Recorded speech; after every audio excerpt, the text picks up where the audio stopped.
It's basketball time. PRTC TV, streaming live, worldwide, Facebook, YouTube, everywhere. Here we go. Are you ready? Are you ready?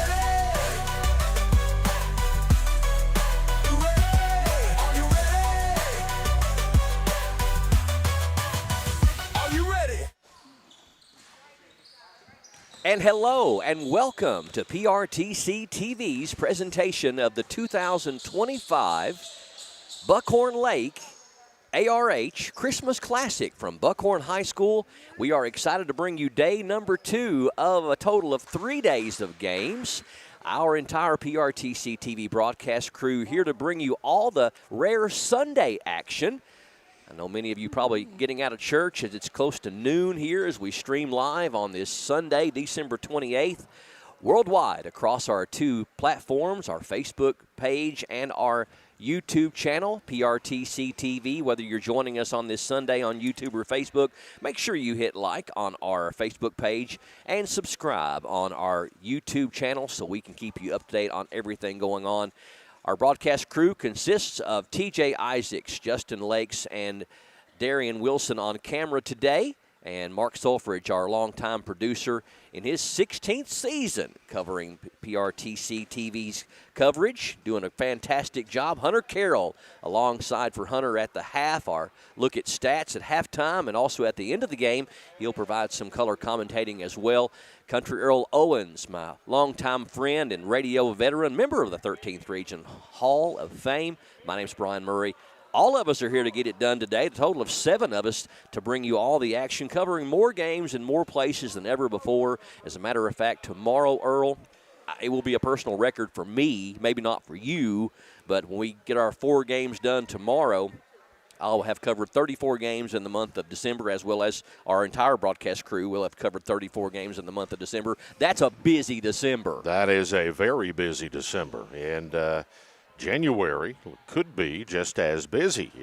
And so could February. Absolutely, with a lot of games coming up, and hopefully we're at that point of the season, we say weather permitting, getting ready to get into January, and hopefully we won't get any of that bad weather that will cancel games or whatnot, but it's bound to happen, as they say. But I'm excited to be here another day today from the beautiful area of Buckhorn, certainly an area that has overcame a lot in the past few years, been a lot of rebuilding going on, and it is a beautiful place.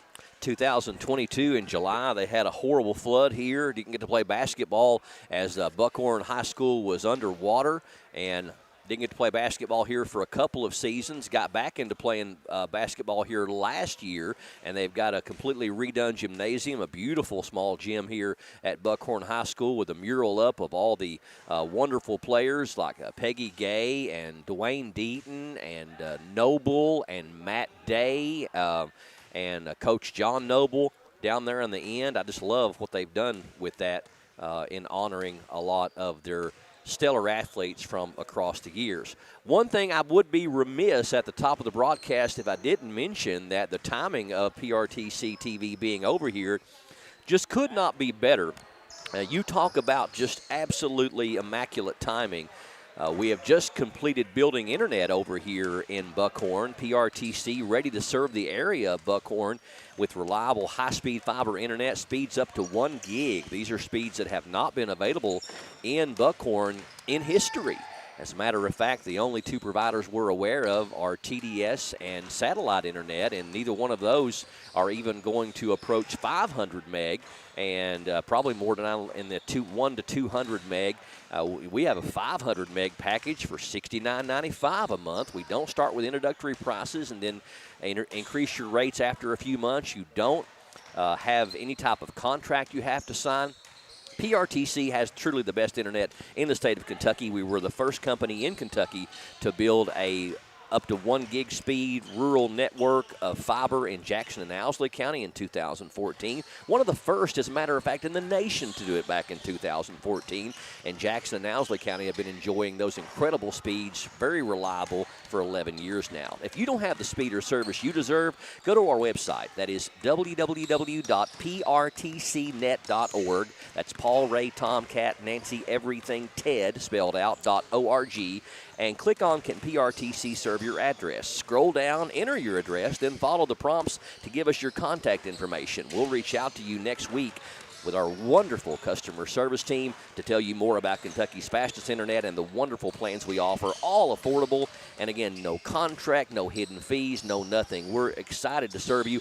If you don't want to go to the trouble of the internet stuff and let us contact you, call us Monday, 606-287-7101, and we will be happy to hear from you tomorrow or later on in the week. 606-287-7101 to find out more about PRTC. Allow us to hook Buckhorn and connect you to the world. Highway 2022, Squabble Creek from Buckhorn to Otter Creek Road, Schoolhouse Branch Road, Buckhorn Lane, Witherspoon Way, almost anywhere inside the Buckhorn city limits. Highway 28 from Buckhorn to the Owsley County line, Freeman Fork Road, Morris Fork Road, Beach Turner Road, Deaton Road, Bob Turner Road, and many more areas here in Buckhorn. We've got you covered with PRTC's internet. Lynn Camp Wildcats, Cordia Lions, two teams struggling so far this year. Lynn Camp at 3-8, Cordia at 0-8. Lynn Camp wins over Redbird and Trinity Christian twice over Trinity. Lost their last 3 games. Lost to Buckhorn big yesterday here on day 1, 73-34. Ison Mayo had 11 points. Connor Mabe with 10. Young team, only 1 senior, 2 sophomores, and 2 juniors. They actually start 2 sophomores and 2 juniors. 8 freshmen on the roster, 51st District, Knox Central, Pineville, Barberville, Marcus McKeon in his first year as head coach. 7-22 last year with the Lynn Camp Wildcats under legendary coach Dinky Phipps. He came out of retirement and coached 1 more year last year. Junior Landon Rose was averaging 15 points a game coming into the game yesterday, but only had 4, and sophomore Connor Mabe is second on the team, averaging 11. They went to the region 4 times in recent history, 06, 08, 17, and 18 as 51st District runner-ups. Went to the 2008 semifinals of the 13th region.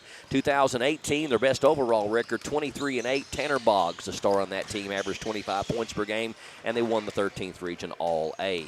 Cordia 0-8, lost yesterday big to Lee County, 80-44. Freshman Kevin Sellers led the scoring with 15 points. He was injured in the game, has a sprained knee. We're glad it was nothing more serious. I hope that fine young man, a great athlete, can get back to playing. Sophomore Noah Jones had 13 points. He averages over 9 per game, leads the team. 53rd District for Cordia with Letcher County Central, Knott County Central, Jenkins, and June Buchanan. Only 193 students in Cordia, grades PK through 12. School located on Lotts Creek Road in Knott County. Lotts Creek runs through Knott and Perry County. Location of the historic Lotts Creek Community School, a nonprofit foundation that founded and supports Cordia School. Lotts Creek Community School provides scholarships, community services, and several enhancements for Cordia.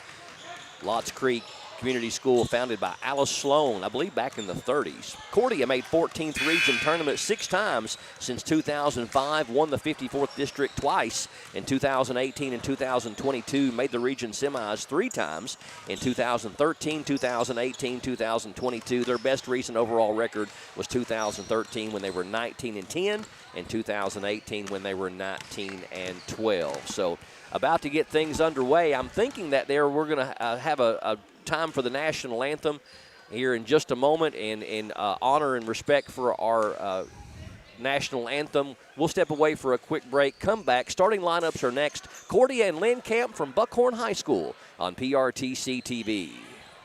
New phones, new tablets, new gaming systems. Christmas was great until everything tried to connect to your Wi-Fi at once. If your internet can't keep up, it's time to upgrade. PRTC Broadband delivers the speed and reliability your home needs.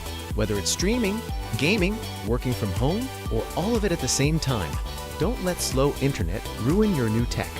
Contact PRTC to sign up for or upgrade your broadband today. Ding dong. Mountain Dude? The mountain is calling. Give me a mountain with lots to do. Give me the sunshine, give me a dream. Give me something simple and true. All I need is sunshine and a cool, refreshing Mountain Dew. Give me the sunshine.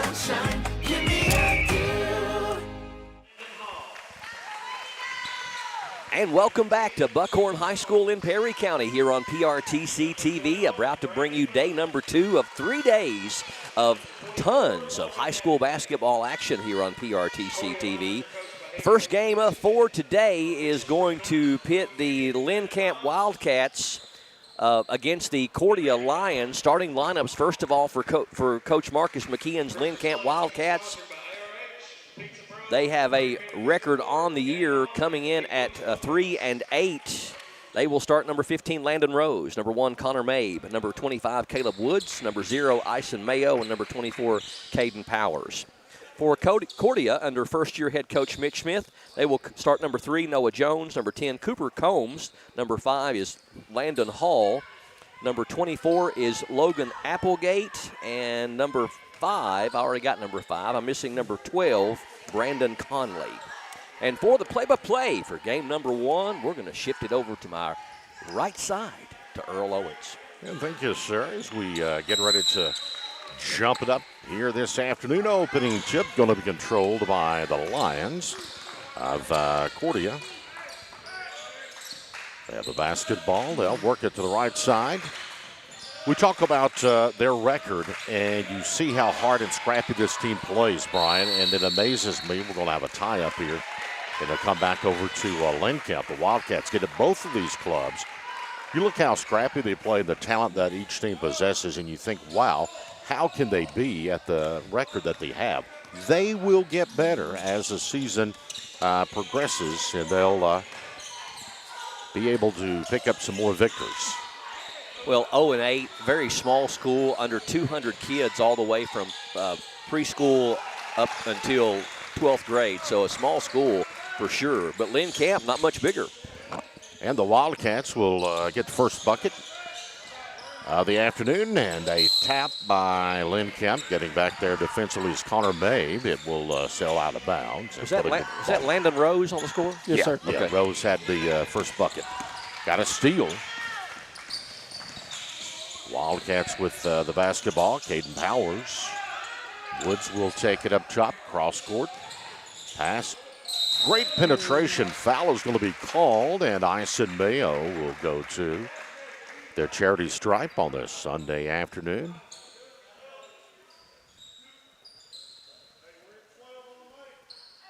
At the line, first time on the afternoon, Ison Mayo. Conley picked up the personal, his first, team's first.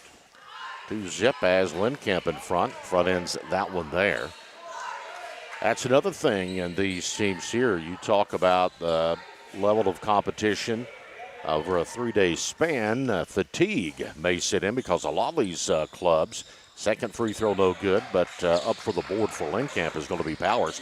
They don't have a deep bench. Lynn Camp, kind of the deepest bench here of anybody. Yes. But you look at Cordia, then what we saw from Lee County and some other ones, they don't have deep benches. Shots up and good, and Lynn Camp up 4-zip. Early stages, and here come the Wildcats with a lot of pressure as Cordia goes up top. Conley with the basketball, passes off along the baseline. Jump shot, rattles in and out. Shot taken in there by Applegate. Got a whistle. Standing on the end line, so Cordia maintained a possession underneath their own bucket and tossing the ball in play. It's going to be Cooper Combs. Way up high. Noah Jones. Great penetration, and he'll get the Mountain Lions on board. Nice spin move there by Jones. Really thought Jones just was on the cusp of getting things going yesterday and just couldn't get some shots to fall. But as quick as he is, I really believe in with such great handles, Jones is going to have a game here soon. He's going to break loose. Yeah, he is. He's very smooth and articulate the way he plays and moves the basketball and shoots the basketball. Had a foul called on Applegate, the opposite end. Here's a shot. Top of the rim, no good, but it will fall off and rebound. Loose ball, and let's see, he's going to come out with a good heads-up play by the Lions that time, Cooper Combs. Off and running into the front court now. Double team by Lynn Camp. Setting those traps. Yeah, beautiful pass inside. Shot is going to be up and good by Brandon Conley, and they answer We're knotted up in 4 apiece here. Mabe will take it. Good spin move. And we're going to have a bump inside. Might have been a 3-second lane violation, was it? I think they got made for steps. Okay. Kind of drug that pivot foot just a little bit. Cordia with the basketball as the Wildcats will pick it up full court. Lions with it. Holmes will penetrate, and he'll draw the foul. Cooper Combs at the line now for Lynn Camp, or for Cordia, and can give Cordia the lead for the first time tonight. Connor Mabe's first, team's first on the Wildcats. And that one rattles off.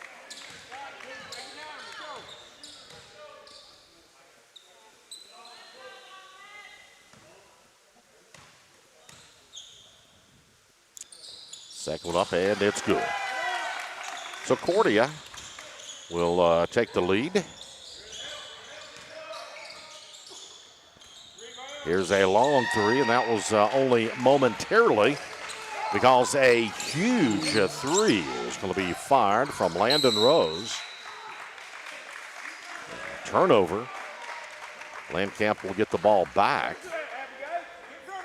Had the adjustment there on the scoreboard. It's 7-5. Landcamp out in front.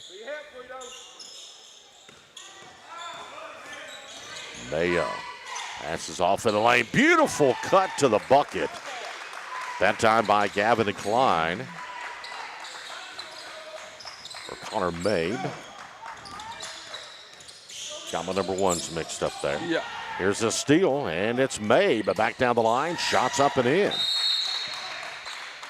And Connor will have a timeout. Connor Mabe back-to-back nice plays for the Wildcats, and No timeout. bench warning? No, I think he was going to initially call it there. Now they're going to call a timeout. So we'll see which one calls a timeout. I think he initially was going to talk about potential smack into the glass after the shot went in. Smack in the net. Mm-hmm. Yep. But then he waved it off.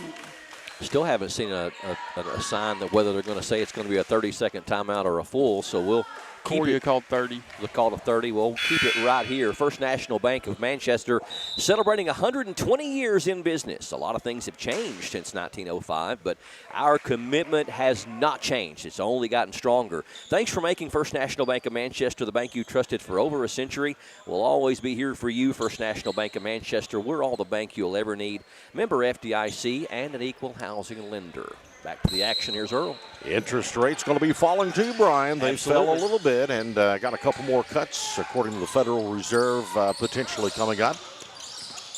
Cordia with the basketball quickly. Down inside and got a whistle as Conley tried to drive to the bucket.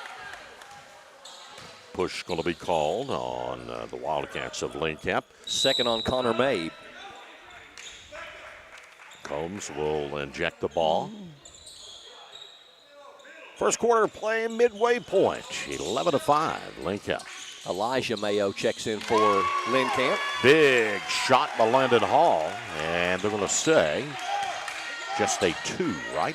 No, they give him 3. I believe that would make 8, right? Yep. They gave him a 3. Okay, I saw the 8 back up now. So shot opposite and no good, and here comes Jones with a rebound. Has his pocket pick, regathers himself amongst the tall timbers, finds the open guy and can't hang on to it. It'll go out of bounds. Good move that time from Jones into the hands of Brendan Conley. Conley tried to drive down, gets it off the glass, couldn't hang on to it, slips off his fingertips out of bounds, comes back over to the Wildcats with a 3-point cushion. Woods dishes out in the corner. Here's a long one, in and out, no good. Rebound picked up by Landcamp. Now get Landon Rose on the rebound, and they're going to say, I believe he stepped on the on baseline. the inline, yep, as he came down.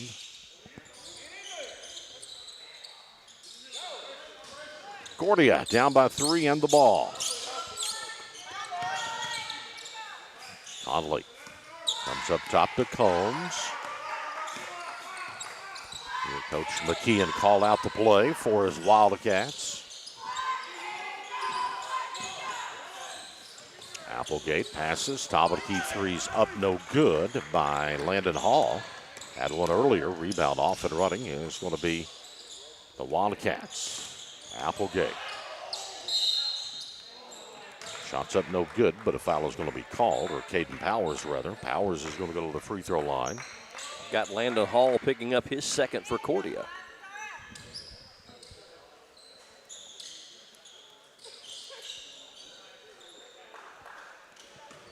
Caden Powers at the charity stripe.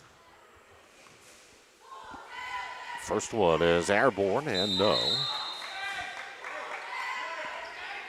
Not a lot of free throws made here in this early stage first quarter of play. Cordia's Liam Thomas checking in. Second one, in and out. And rebound out of bounds, and it's going to stay with Lincoln. They're going to say last touchdown there by Cordia. Going up for the rebound. It will off the hands. Conley.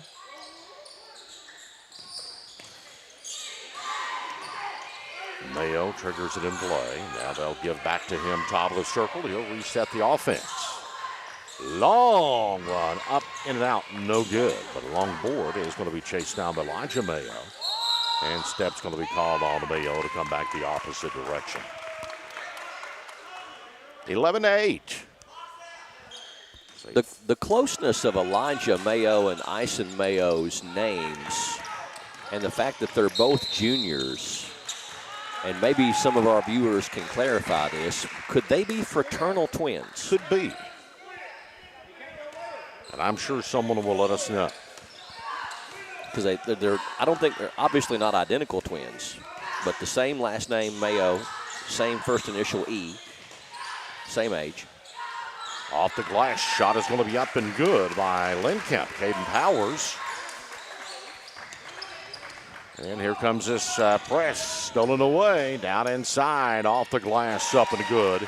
That's Elijah Mayo with the basket. Lincamp blitzes up to a 7-point advantage now. Landon Rose with the steal there. Good defense by the Wildcats. Holmes gets it. Down inside, nice bounce pass over left side. Shot is up, no good by Landon Hall. And here come the Wildcats in a hurry. Shot is up again to Mayo, no good. Loose ball this time, Hall will pull it down. In the hands of Jones. Jones triggers it up, no good. Elijah Mayo the board. Man, we got a war going on out there between Jones and Mayo, getting after each other. And the foul is going to be called on Mayo. I'm going to see Wren come in for Lincamp now. Got Noah Jones with that personal, his first, team's fourth. Open, look three, nope. Nice long rebound, picked up by Rose. Nice drive to the bucket, Mayo. Falls short, rebound by Wren. He's going to be fouled over the back call, and Wren is going to go to the free throw line. Buck 22, quarter number one, 15-8. Lincamp up by 7 on this Sunday afternoon. Liam Thomas's first, team's fifth.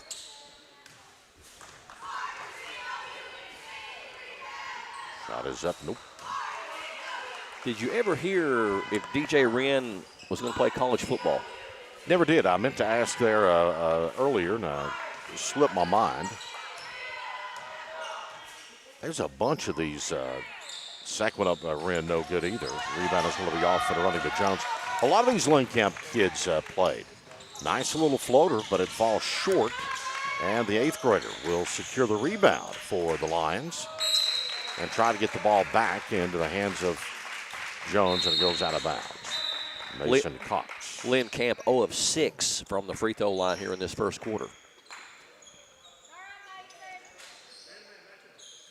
They always say that walks will haunt in baseball. Missed free throws will also haunt in basketball. Absolutely.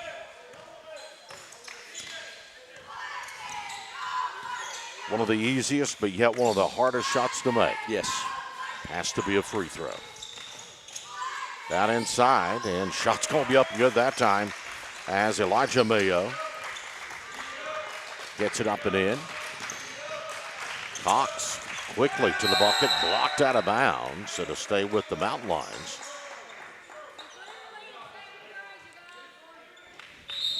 Turning on the speed was Cox. 8th grader Mason Cox is going to be a fine player for Coach Smith.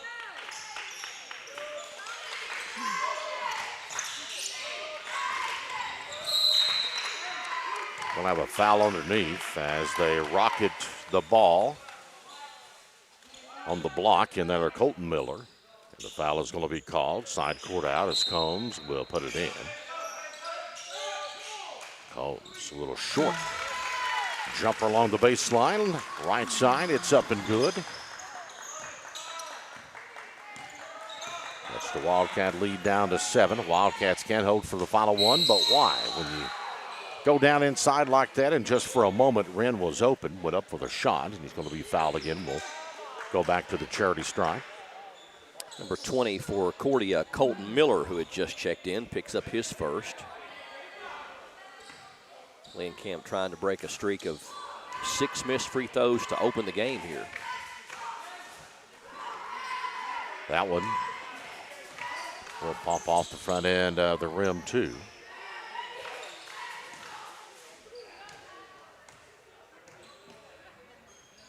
Second one up. Nope. Tap up by Mayo, no good. Rebound this time going to be picked up, but it's thrown away. Off the glass, shot's going to be up and good by Ison Mayo. Cox quickly up the floor. Nice behind the back move, but this time got across the timeline, lost it, and was one of the first guys to go back and try to pick it up. Down inside, off the glass to kiss is good for Elijah Mayo, and that is the first quarter of play. After one, Lynn Camp leads Cordia 21-10, PRTC TV. This broadcast is brought to you by PRTC, Advent Health of Manchester, Appalachian Wireless, Hunt Brothers Pizza, Jackson Energy, Kemper Home Furnishings, Pepsi of Corbin, Praxel Line Services, and Sand Gap Sports Cards. It's time to tech the halls at Appalachian Wireless, and you want to give the best gift this season. So let's save big this Christmas with up to $1,500 off select devices. Or how about choosing an iPhone 15 or 16 for just a penny? You know what? Our accessories are 50% off as well. Great for stocking stuffers. So don't wait. Let's make this Christmas one where you save money, stay connected, and have a chance to win some cash. So visit us today at one of our many retail locations or find out more at AppalachianWireless.com, and let's tech the halls, because we are you, we are Appalachian Wireless. Welcome back to Buckhorn High School on PRTC TV. A little bit of history, Earl Owens and Hunter Carroll, you did not know.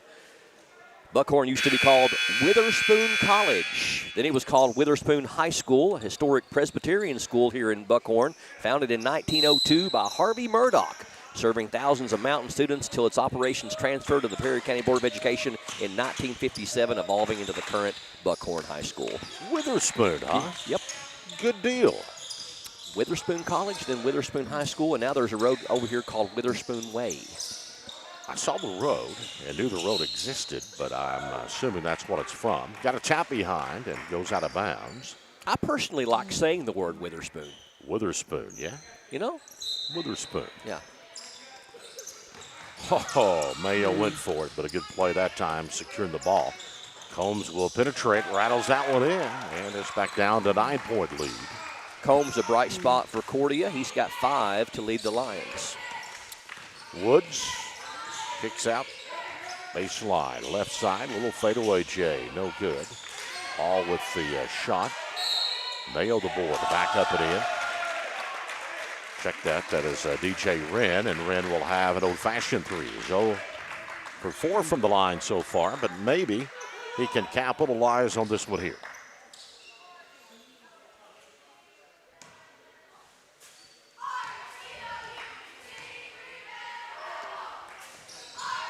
Nope. Is that 0 for 9? 0 for 9. Rebound by Cordia, tapped out of bounds by Wren. Stays with the Lions. A trail by 11 now, 23-12. Cox splits the defenders. Into the hands now of Hall. Tried to go back inside. Wren with the interception. Tosses over to Woods. Quickly. Down the lane. Shot. That might have been partially blocked. Woods gets the rebound done. Sticks it up and good. 7th Lynn Camp Wildcat that has scored for Coach McKeon here in this first half. Combs will drive down the lane all the way to the bucket. Up and good. Combs keeping the Lions in this one. He's got half of their points, 7 of their 14. Woods calls out the play. Long pass to the right side. Then back into Woods. Off the glass, up and good. A give and go. Nice little one-hander from the right side. Long inland pass up the floor. Cox will now take it. He drives the paint. Yes, it was a good drive. Rebound Woods. Hall up and in. Timeout being called by Lynn Camp, a 30-second timeout. So, fellas, I did find out that the Mayo brothers are just brothers. They're not twins, and Elijah is a year older. Okay. There you have it. Rose, you got him with 9, Hunter Carroll, after that last bucket? Yes, sir. Landon Rose leading the squad for Lynn Camp. While we've got a break, we want to say a nice word about one of our sponsors, Representative Timmy Truitt. Never stops fighting for the families of Eastern Kentucky. He is our conservative voice in Frankfort, protecting our values, helping to cut state income tax, and standing as a leading voice for education. Committed, principled, and has proven he's leading to make a difference for us. Let's keep Timmy working for us by casting a vote for him as the 89th District State Representative in 2026, paid for by Timmy Truitt for State Rep. 29-14, Lynn Camp with a 15-point lead, and here's Earl. Lions with the basketball, and Jones has his pocket picked by Mayo. Off the glass, rolls in there for Ison Mayo. Had a mind to come out, didn't it? Yes, it did. A little hesitation there.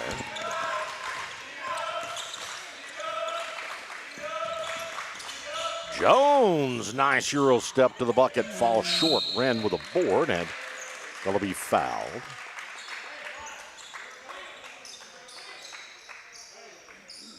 I believe they got Jones on that one, didn't they? I think so. Number 2 on Noah. Caleb Woods to his right side. Long three, passed into the hands. Elijah Mayo buries that one quickly down the lane. Shots up no good. Noah Jones will go to the charity stripe. 34-14. Lynn Camp has blitzed out to a 20-point lead. Ison Mayo picks up his first. Elijah Mayo didn't have much scoring in yesterday's game, but he's been a bright spot for them with 9 here in this first half. Ties him for the team lead with Landon Rose. Jones misses the first one. Second one will fall short too, and the rebound is going to be picked up by Lynn Camp's Landon Rose. Rose with the basketball into the front court and going to step on the end line. You know, I have to defend the kids here. There's only about, what would you say, Hunter, maybe an inch? Yeah, there's not a lot of room to. From the big color purple to the black baseline, and it's so hard to see on the sides. Yeah. Nice shot inside by Combs. Little rainmaker that time. They did a really nice job to control his body there and kind of stop that floater instead of going in out of control trying to get a foul drawn. It looked like he endured some contact there, too. These officials are letting them play. Mayo lost it, picks it back up. We got a scramble for it. Coming out of there with it is going to be Cox. Cox, nice bounce pass through the paint. Get it to the big fella. Shots up, no good. Gets his on rebound. Back up and in. Cordia start to make a small run. Put back is going to be Liam Thomas, and we have a whistle. shoe tie. There we go. We'll repair the flat and get back after it. It has not been a free throw shooting exhibition today, as Cordia is 1 of 4 and Lynn Camp is 0 of 9. That is a combined 1 of 13 on free throw shooting for these two teams. Down the lane, running leaner. Shots up, no good. Mayo misses it. Jones, opposite direction, no good. Rebound to Wren. Mayo quickly again, bounce pass. Comes to the right side, Mayo from Mayo. Down the lane, shots up, no good, but looks as if Landon Rose will go to the free throw line. He'll try to snap that huge drought of missed free throws here. I believe they got that one on Cooper Combs, his first, team's third. Nope. Very unusual call, I heard you just say, from Mayo to Mayo. And Hunter, you said they're brothers? They are brothers, and this is a big shout out to Mitchell Jackson, who is keeping the scores book for Lynn Camp right now. Said that they're both juniors and Elijah is a year older. Okay. I love it when a mystery is solved. I did too. Nice up and under putback. Doesn't fall either. Wren will come and clean house over the Woods. 3:40. Clock winds. First half of play. Woods penetrates down. Nope. Rebound to Wren to back up and in.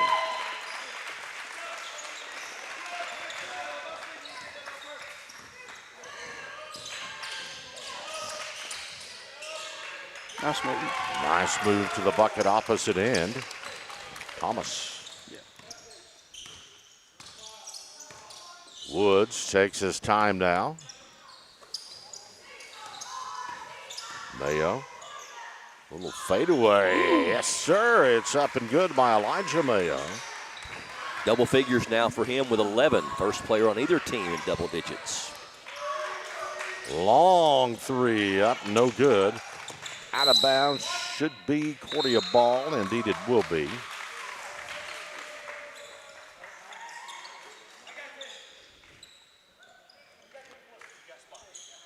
Landon Hall will check out for the lines, and Cox is going to come back onto the floor. The 8th grader, the ball comes into Cox. Cox comes up top, will have a tie-up, goes back over Lynn Camp. Good pass, top of the circle from Cox and to the hands of Logan Applegate, and they tied it up.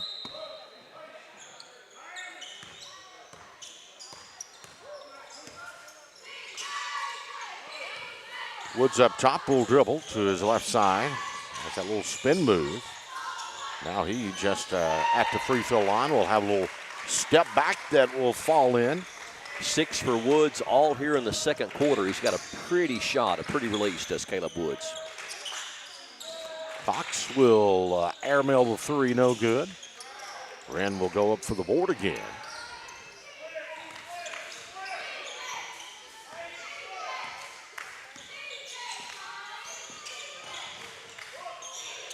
Mayo. Rose will take it. Spots the trifecta. Nails it on the left side.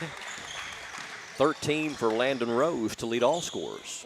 Comes over to Cox. Cox down inside. Lost a handle on it. Rose will scoop it up.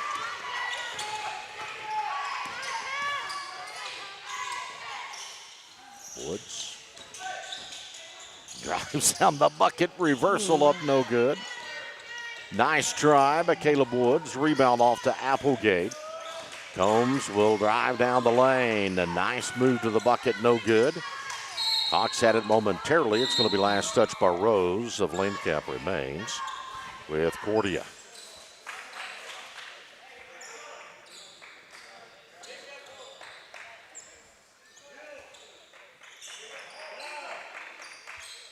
.127 left here in the first half of play.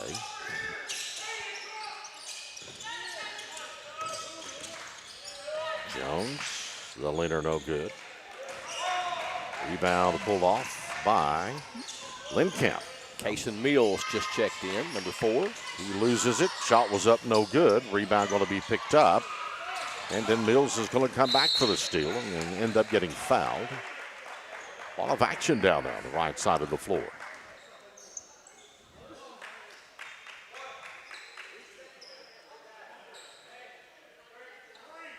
I'll put the ball in play.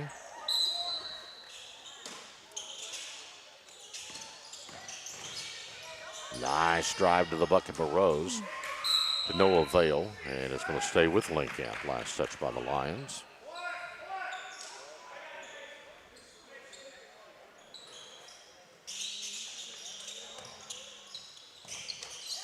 Mills, he'll fire the 3, no good.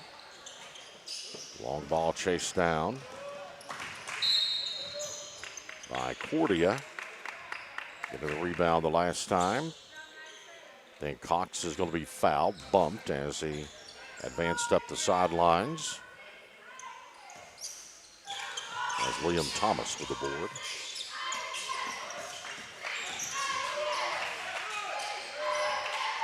That's going to be over and back. You see a lot of quickness and athleticism from the young Cox, just an 8th grader. I tell you what, time that kid is a junior or senior, he's going to have the strength, the height, and you're not going to be able to box him in that way. Nope. I'll have a hold. Nope, 2 shots. If my count is correct, that is the 3rd on Noah Jones.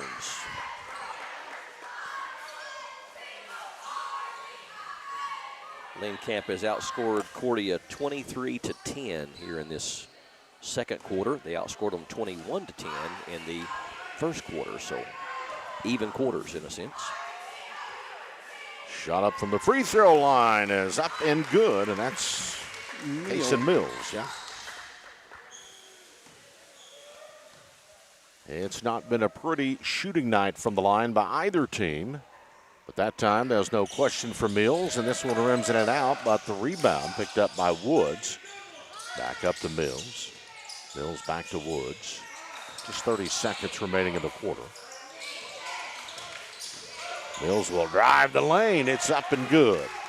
You could tell he was looking for his opportunity, and once he did the crossover and got a step, it was a straight line to the basket. Jones trapped, gets it across the timeline to Combs. Combs tosses over to Thomas. Rattling off. Rebound Mills. Lost the handle. Picks it back up. Down to 7 seconds. Mayo spins to the bucket and one for Ison Mayo. And he'll go for the old-fashioned 3 with 4.6 seconds remaining on the clock in the first half of play.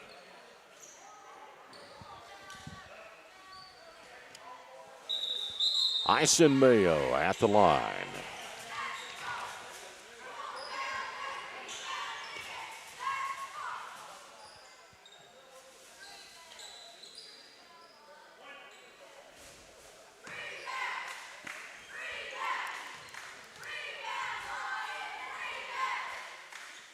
That one is in there. He gets the old-fashioned 3. Quickly. Jones out on the run and can't get it off. Had the speed, but just couldn't get the shot to fall. We've got a half in the books, 50-20. A 30-point Wildcat lead, PRTC TV. Hunt Brothers Pizza has been proudly serving communities across America for over 30 years. Download the Hunt Brothers Pizza app to find one of our 10,000 locations inside a convenience store near you. Choose from Hunt Brothers Pizza's original crust or thin crust, then customize your pizza with any of our 10 toppings to choose from at no extra charge. With that many options, there's sure to be a topping combination for everyone to enjoy a Hunt Brothers Pizza. Call ahead and order yours today. I knew I should have got a colonoscopy probably 10 or 12 years before I did, but I kept putting it off, and didn't do it. When you get told that you have a mass in your colon, your initial response is, did I hear that right? It's a rude awakening, especially when you go into a procedure like this and you're not having any symptoms. You feel great. It's just something you decided to do that you needed to do. It's definitely something that can change your life in a heartbeat. It turned out good for me that the mass was not cancer, but it was a jump ball there whether this thing would come back cancer or not. So I would encourage anybody, whether it be mammograms, PSAs, colonoscopies, or whatever, do your preventive checkups. I couldn't have asked for better care. They were caring and compassionate. I felt like I was being treated with family and friends, and I felt more comfortable being taken care of by people I knew. It's great that you have a facility like this in your hometown. The neighbours have invited us over for dinner. I like Tommy. It makes my skin crawl. I saw this. Who killed Susie Bissett? Do they know who did it? You got a problem with me, pal? There's been a body found in the woods. Everything is under control.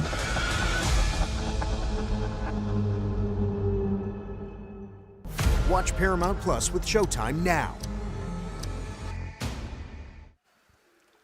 Halftime between the Cordia Lions and the Lynn Camp Wildcats. Lynn Camp up big at intermission, 50-20 here on PRTC TV. And not only is PRTC TV here to bring you all 12 games of the 2025 Buckhorn Lake ARH Christmas Classic, where it's game number 5 of 12. We had 4 games yesterday, 4 games today, 4 games tomorrow on Monday the 29th. If you're joining us as we're streaming live on our PRTC TV Facebook page and our PRTC TV YouTube channel on this Sunday, December the 28th.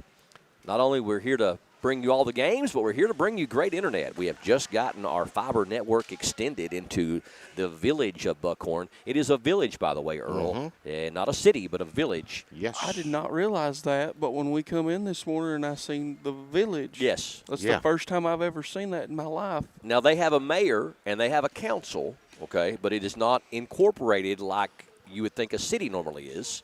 And I have never personally heard that either, Hunter. I've never heard of something that's been a certified village. I'm gonna investigate that more and find out. But it takes a village. It does indeed, and I don't think it has anything to do with the village people. Just so y'all know. But anyway, it's the only other village I had to pull out there. Yeah. But we are here to serve the village of Buckhorn with the best high-speed internet in the state of Kentucky. If you don't have the speed or the service that you want and deserve, PRTC is here to serve you. We've got all the areas covered: Bob Turner Road, Deaton Road, Beach Turner Road, Morris Fork Road, Freeman Fork Road, Highway 28 from Buckhorn to the Owsley County line, almost anywhere inside the Buckhorn city limits, Witherspoon Way, Buckhorn Lane, Schoolhouse Branch Road, Otter Creek Road, Highway 2022, which is Squabble Creek, and we are ready to serve you all over those areas and more. Up to 1 gig speeds. We have a 250 megabit package that is like $49.95, a 500 megabit package which is $69.95. If you're a serious gamer and need serious internet up to 1 gig, it's only $99.95. No contract, a very inexpensive installation charge. We are here to serve you. You are going to be so happy that you made this call. We're out of the office today. We have the best customer service reps you'll ever want to find. Call them tomorrow, call them Tuesday, call them Wednesday. We'll get you scheduled for an install, tell you more about our great packages. 606-287-7101, 606-287-7101. Go to our website if you want to, and we'll call you. It is prtcnet.org, prtcnet.org. Click on Can PRTC Serve Your Address. Scroll down on the page, enter your address, follow the prompts to give us your contact information. We'll reach out to you and tell you more about our services this coming week. You're going to be so happy that you got PRTC Internet. Again, the halftime score, 50-20. Lynn Camp with the lead. Let's find out how we got here. It's time for Hunter at the half. We'll start with Cordia's individual. They were led by number 10, Cooper Combs, with 9. Number 15, Liam Thomas, with 4. Number 5, Landon Hall, with 3. Number 3, Noah Jones, with 2. And number 12, Brandon Conley, with 2. If you flip over to Lynn Camp's individual, they were led by number 15, Landon Rose, with 13. Number 3, Elijah Mayo, with 11. Number 25, Caleb Woods, with 8. Number 0, Ison Mayo, with 7. Number 21, DJ Wren, he had 4 points and 5 rebounds. Number 1, Connor Mabe, with 4 points. number 24, Caden Powers, with 2, and then they were rounded out by number 4, Kason Mills, with 1. If you go to Cordia, the team stats, Cordia was 8 of 18 for 44% from 2, compared to Lynn Camp's 19 of 28 for 68% from 2. Lynn Camp was 3 of 9 from 3 for 33%, compared to Cordia's 1 of 4 for 25%. Lynn Camp was 1 of 4 from the free throw line for 25%, compared to Lynn Camp's 3 of 14 for 21%. Lynn Camp had 19 team rebounds compared to Cordia's 14. Cordia had 6 turnovers compared to Lynn Camp's 5, guys. Well, not a lot of turnovers. You said 6 to 5 there, and I think both coaches would probably take that as competitive and fast-paced as this ball game was played in the first half. Yeah, I thought the effort was there from both sides, both teams, playing really hard and things like that. I never thought that the effort was an issue or anything. And, the one thing just kind of covering the games from what we covered yesterday and today, Earl, that what's kind of stuck out to me is, Lynn Camp did not make a 3 yesterday in that game, and they've made 3 here in this first half so far. So, I think that's something that kind of sticks out. And then obviously, like we kind of talked about earlier in the first half, they would have the top blown off this thing if they can make their free throws. 3 of 14 for 21%. That's one of those things that keep a coach up at night. So, those are, a positive. I felt like, they've shot the ball better today, which is something you really wouldn't expect kind of with this quick turnaround style of play, 3 days, 3 games. Right. But, they've shot the ball better today. That might have been just a little bit more of Buckhorn's intensity or things like that. Who really knows? But I think, they've shot it better. But the one thing they really probably want to work on this second half is their free throws. Yeah, and, free throws comes with experience and just practicing. You can shoot, keep shooting, keep putting them up, and eventually they will start falling for you. But that's a half. It is a 30-point Lynn Camp lead as the Wildcats lead. The Cordia Lions will pause and come back and get ready for the third quarter of play on PRTC TV. We understand an upside-down world, but they're writing us off before we get to the starting line. A stalled generation? Who do you think is going to fix all this? We will, because our future is the future. So we're going to build bridges and hospitals in a day and feed those left in the cold. We're going to do all this and more because we have an appointment with destiny. Kimber Home Furnishings in London and Somerset is home to the best-selling furniture brands in America like Lazy Boy. Kimber also has the biggest selection you'll find anywhere, getting you what you want when you want it. We're a third-generation family business, in business since 1963.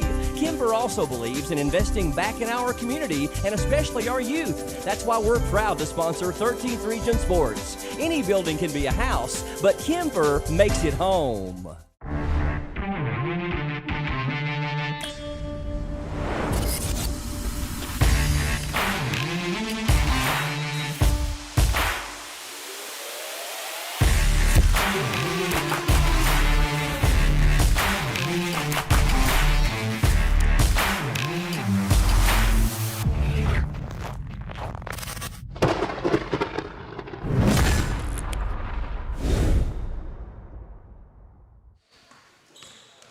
PRTC TV, welcome back to Buckhorn High School, the 2025 3-day, 12-game Buckhorn Lake ARH Christmas Classic rolls on.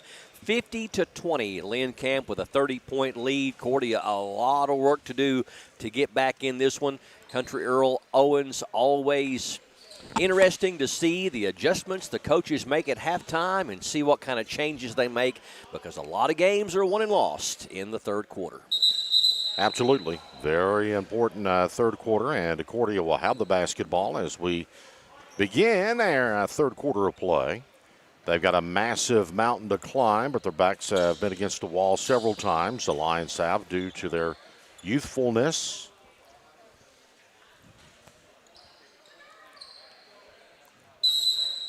2 o'clock today, we'll bring you a girls' game. Jackson City and Lee County will close the broadcast out at that point. Then you bring you broadcast number 2.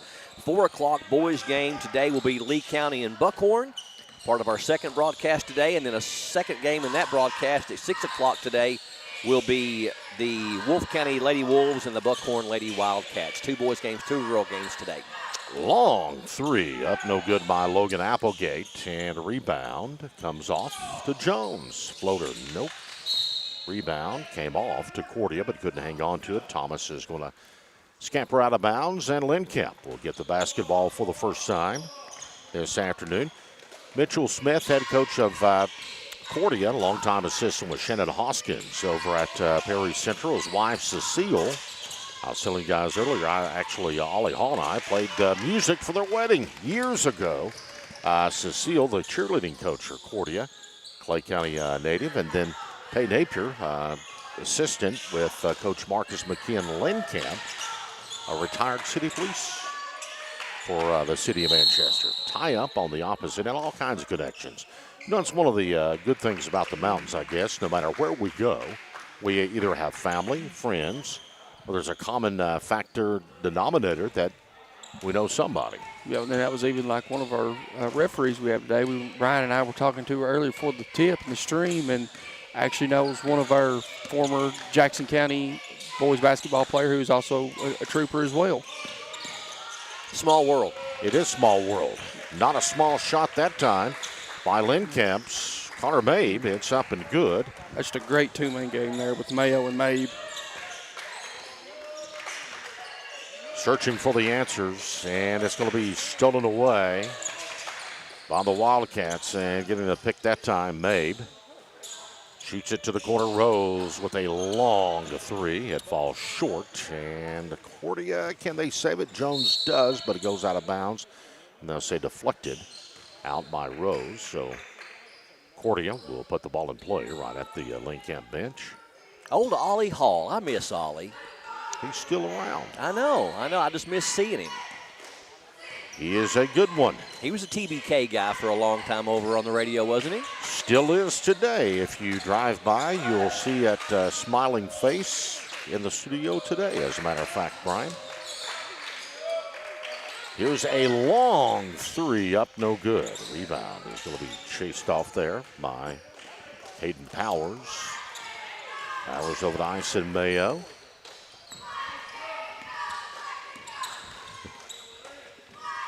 Woods up top. Penetrates. A little kiss there. Nope. Nice rebound that time by Noah Jones. Jones off to the races and no good. Gets his own rebound. We'll go back up with it and in.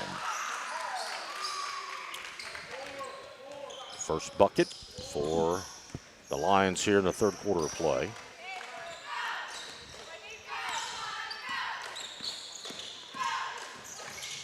Oh, nice drive, yeah.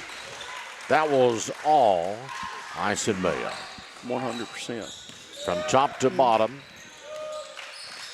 left not an inch of ground to cover it as he went in. A kicked ball.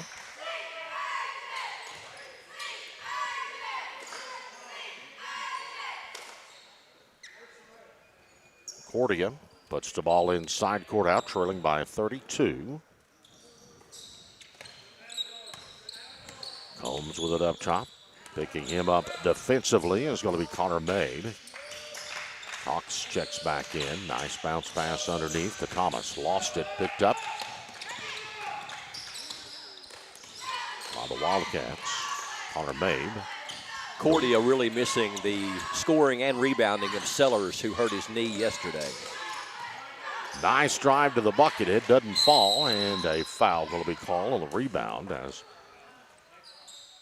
Thomas got the board, and a foul going to be called. That whistle, that one on Rose, I think. I think so. I thought he just held up a 1. Maybe he didn't go a 1-5. Rose was the one that was there. Yeah. If not, they'll say Connor Mabe. Nice. And here's a steal by Mabe. Mabe off to the races. No good. Rebound is going to be scooped up by Landon Hall. The Cox blocked down there. Loose ball picked up by the Wildcats. All the way down the lane. Then Cox gets it. He's going to be bumped and fouled by, no question this time, Connor May as they collide. Maybe he's going to check out, so he might have picked up that foul the last time, guys. Yeah, if both those were on him, I've got him with 4. Cox comes over to the right side. Combs will take the ball now. Nice penetration. The leaner off the glass doesn't fall. Scramble for the rebound. Combs gets his own board. Jones will fire the 3, no good. That one a little hard, and Rose will come off. With the board, down the lane goes Rose. Rose, nice feed inside. Shot up off the glass and in by Powers. 56-22. Mercer rule goes in effect if Lynn Camp scores another one. And Cordia doesn't. Loose ball on the floor. Combs will come back and get it. Knocked away from behind, but a foul is going to be called on the Wildcats. They'll go against Caleb Woods of Lynn Camp.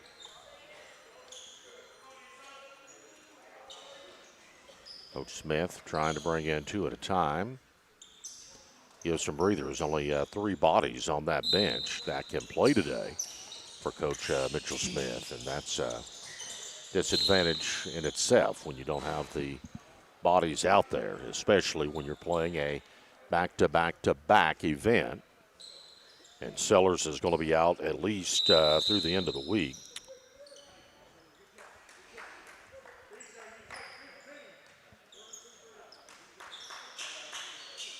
Cordia will put the ball in play. Long one from the corner. It's up and good by Landon Hall. Trying to get you back into it quick. Second 3 of the game for Hall for his 6 points. And, you know, Cordia as well is a team that is kind of defying the odds there, Earl. Of both teams have shot it better from behind the arc today than they did yesterday. Yeah. Mayo gets a shot up and good. Ison in double figures with 11. Man, when he gets downhill, he seems like he's hard to handle. Great penetration there by Hall. This one doesn't fall. Rebound is going to be picked up by Ison Mayo. Head of steam Rose. Off the glass, it's up and good. And there's your running clock, gentlemen. Rose 15 to lead all scorers. Holmes out on the corner. Hall, another long one, doesn't fall. Rebound, Mayo.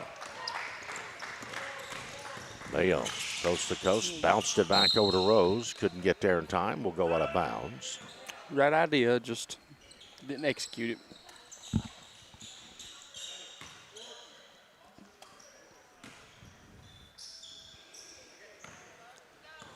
Into Jones. Thomas, nice turnaround look at the bucket. Ball short, and Cox will grab the board.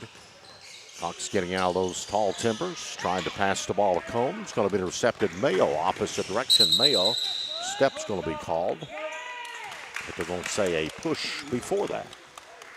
That was a good call by the official. Officials done a great job over here. They've been pretty much consistent with all their calls. They kind of addressed precedents when they had that first game. Foul going to be called opposite end. Said this is the way, what works and what don't work, and I admire officials who do that.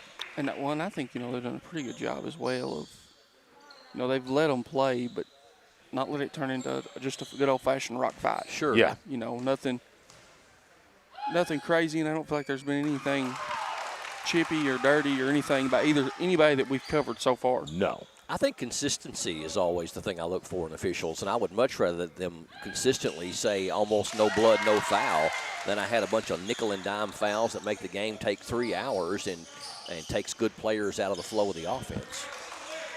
I hate a lot of little cheap fouls. Yes, I think everybody does.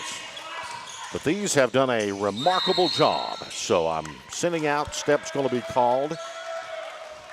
The 14th region assigning officials, the assigning official, I'm sending out a call for a raise for the ones that's called over here this weekend. Nice shake and bake to the bucket. Put back up Thomas, no. Rebound Wren, and going to be intercepted by Cox, but time will expire after 3. 60-27 all Lynn Camp, PRTC TV. As your local Touchstone Energy Cooperative, we wear many hats. We take pride in serving our members and our community by going the extra mile in everything we do. Because we not only work here, we live here.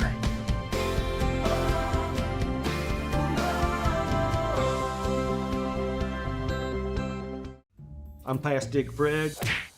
You see, my boys, they play baseball. They want to play in the backyard. So I took them out there to do some practicing, and well, he kicked that second base and it flew away. So I was like, I gotta get this steady for my son, for my boys. And I took a stake and I hammered it down. And well, didn't end so well.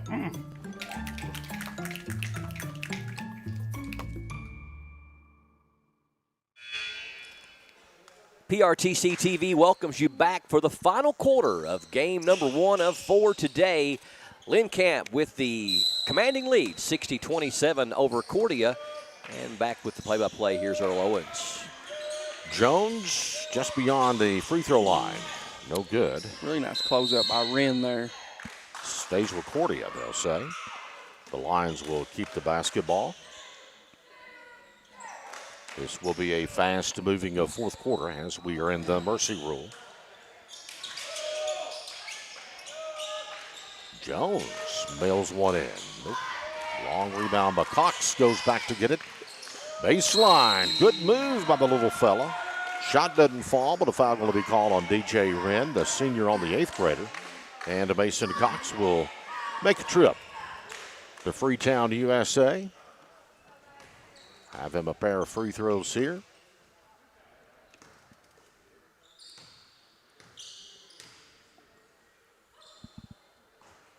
First one comes out, he'll have another one. Cordia 3 of 7 from the free throw line this game. Make them 4 of 8.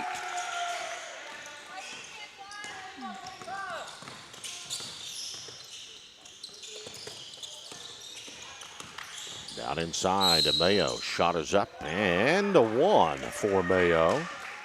Ison Mayo.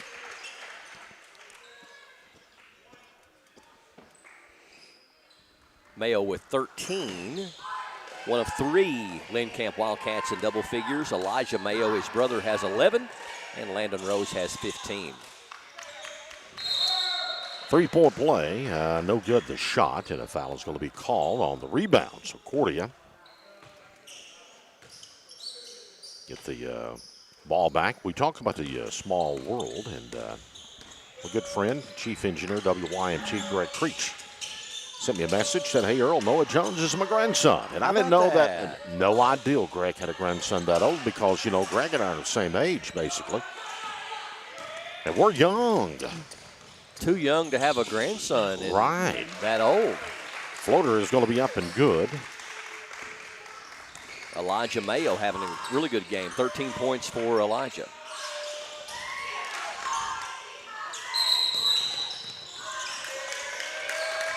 Traveling called on Lynn Camp.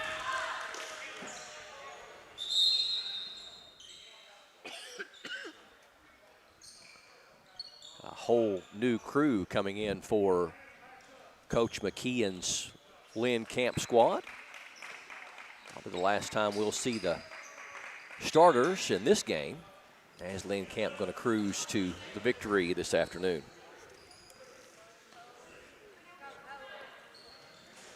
So both of you all have done this a lot longer than I have, so here's my question for you for the day.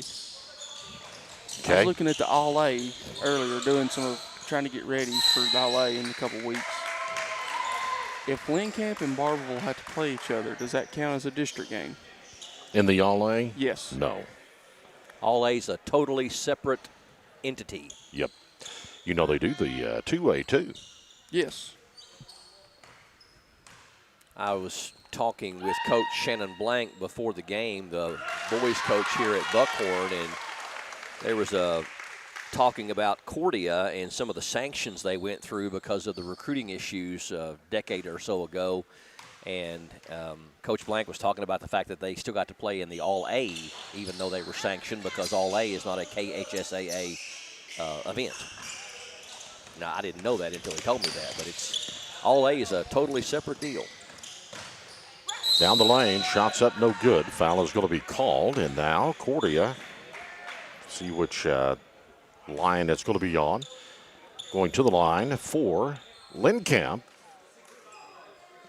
is going to be a young man, Kason Mills. Mills come in that early first half and had a couple of big shots. This one up, no good.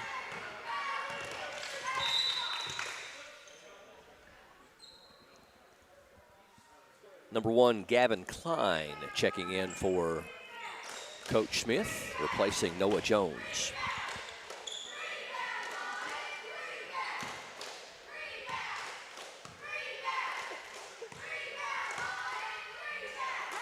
Second one rattles in there.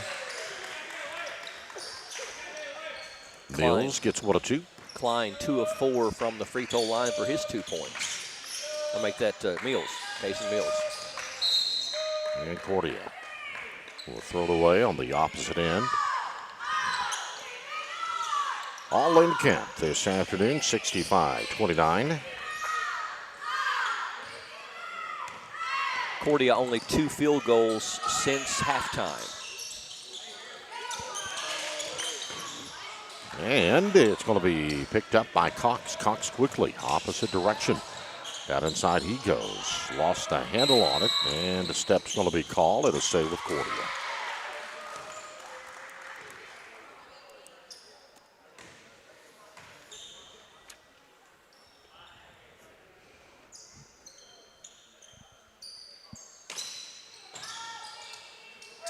Nice kiss off the bucket, up and good. I think that was Liam Thomas, wasn't it? I believe it was.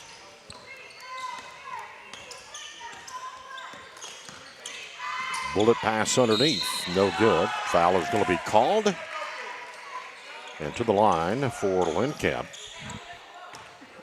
32. It's going to be a number that I don't have. Kason Johnson.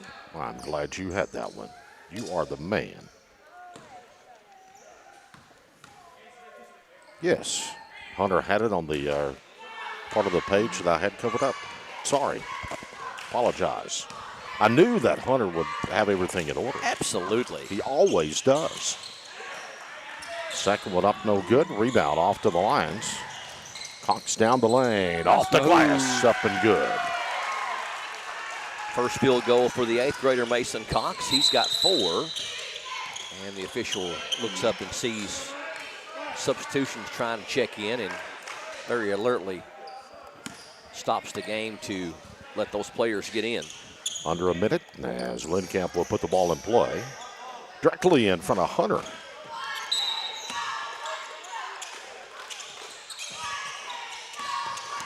Gavin Sutherland put the ball in play into the hands of Connor Mabe. Mabe up top. There's a long 3 up, no good. Lynn Camp will save it.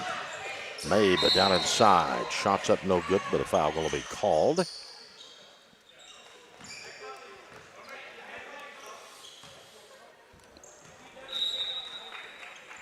The official says stop the clock and let us shoot the free throws. A fault.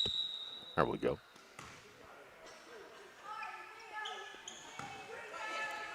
Connor Mabe at the free throw line.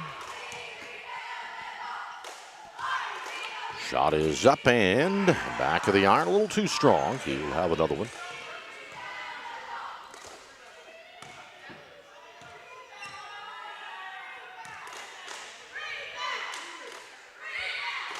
Second one up, it's good.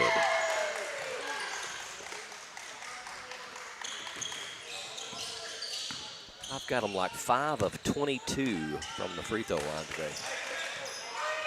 Lynn Camp, that is. Here's a long three, off no good, rebound. And Lynn Camp will now do the Hail Mary, and it's no good. That's the ball game, 66-33, as Lynn Camp will win by 33, doubling it up on Cordia this afternoon. And coming up, we will have our Advent Health Pulse Player of the game. And we'll introduce that youngster to you in just a bit. Hunter's got the hardware, and we'll do that after the break.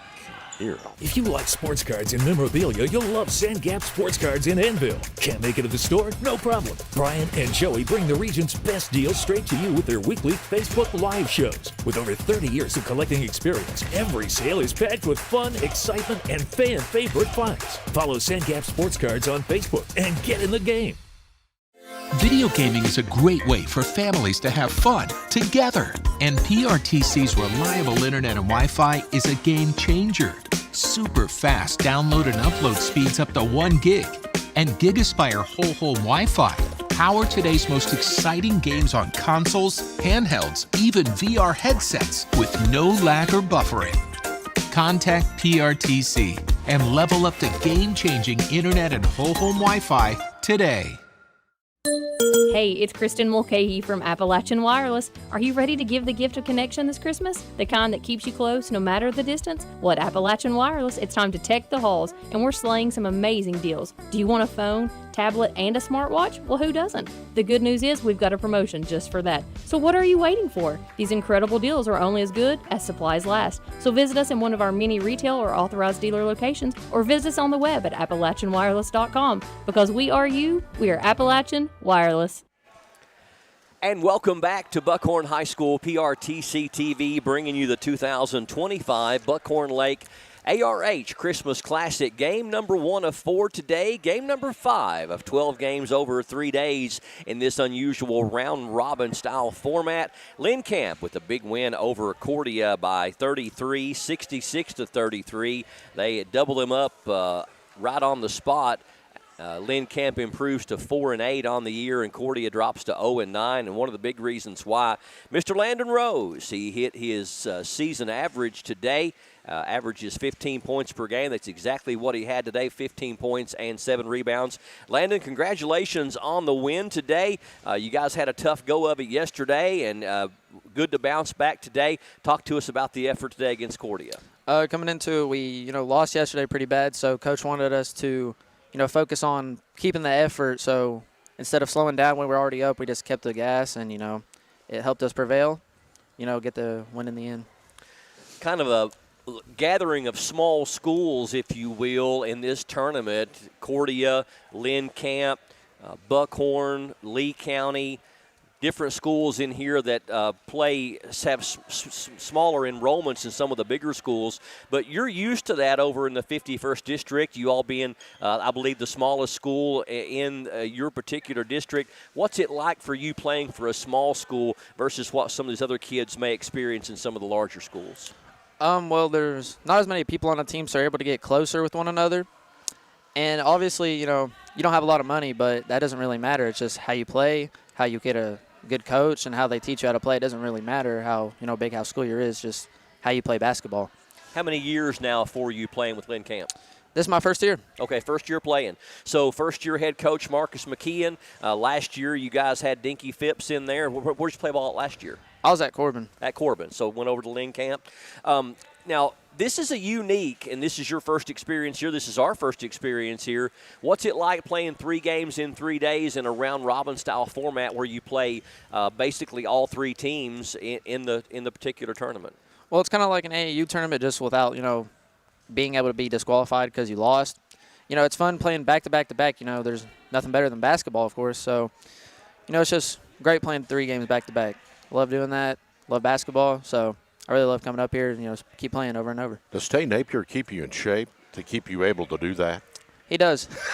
I had to get that in there. Tay was last year started out helping with the training program, and an assistant coach down. Know that training is a big thing with Tay, and you said that, and you've proven to us that you are a gamer, my friend, when you talk about wanting to play basketball back to back to back. And good things always happen to good teams that play hard. When you play hard, good things will happen to you.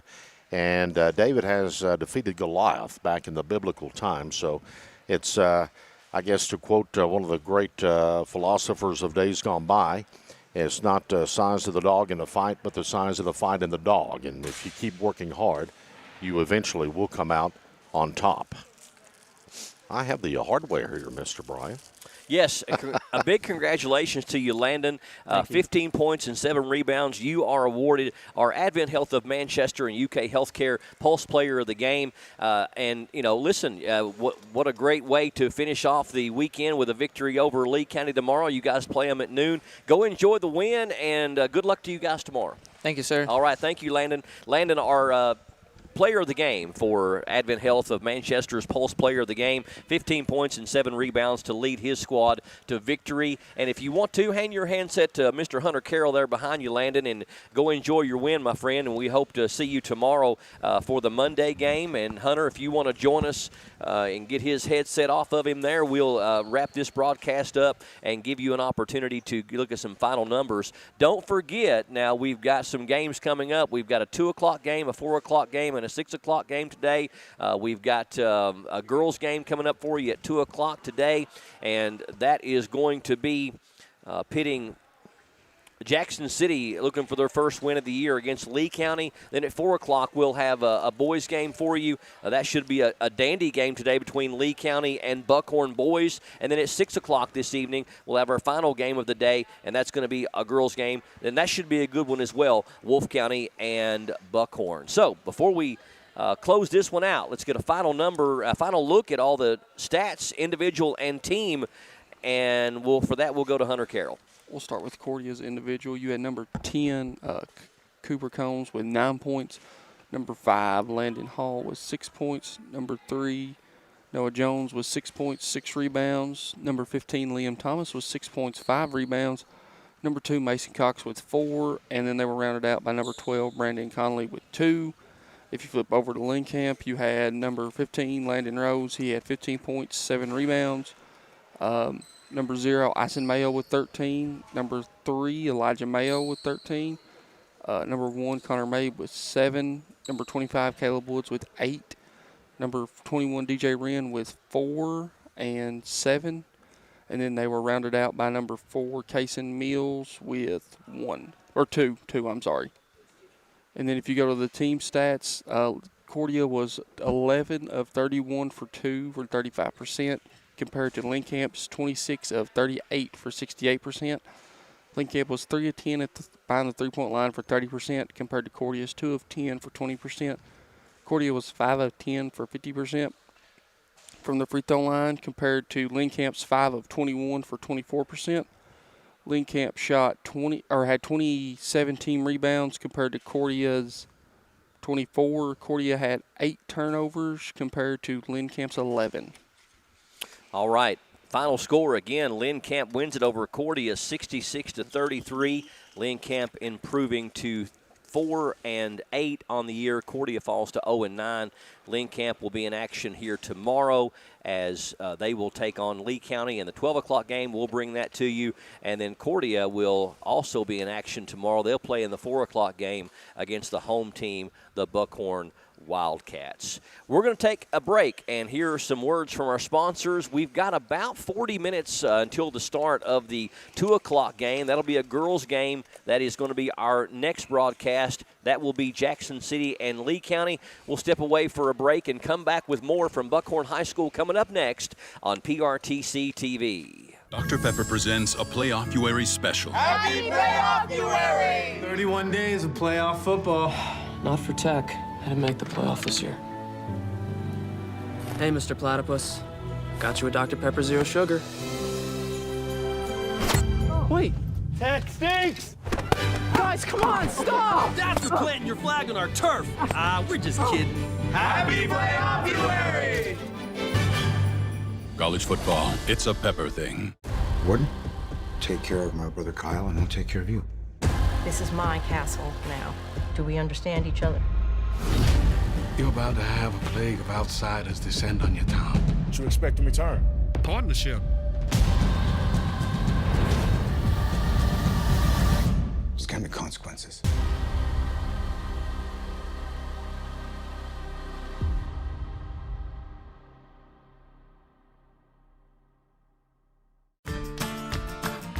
I believe in Kentucky. I believe in Kentucky. I believe in small town values. And mom and dad and the things they handed down. I believe some of the best people in the world are farmers. I believe in insurance that protects families, homes, and cars.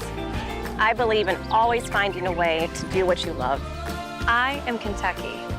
I am Kentucky. I am Kentucky. Home is more than a place. It's where your loved ones deserve to be, safe and supported. For nearly 30 years, Kentuckians have trusted Horizon Health to provide compassionate care that enriches lives and protects dignity. Whether it's in-home assistance, adult day health, or Horizon PACE, an innovative alternative to a nursing home, we help seniors stay independent and cared for right where they belong, at home. Visit forhorizon.com to learn more. Kimber Home Furnishings in London and Somerset is home to the best-selling furniture brands in America like Lazy Boy. Kimber also has the biggest selection you'll find anywhere, getting you what you want when you want it. We're a third-generation family business, in business since 1963. Kimber also believes in investing back in our community and especially our youth. That's why we're proud to sponsor 13th Region Sports. Any building can be a house, but Kimber makes it home. I will always 811. Before I dig, not after I'm done. I used to wreak havoc on pipes and lines, but now I know it's not that kind.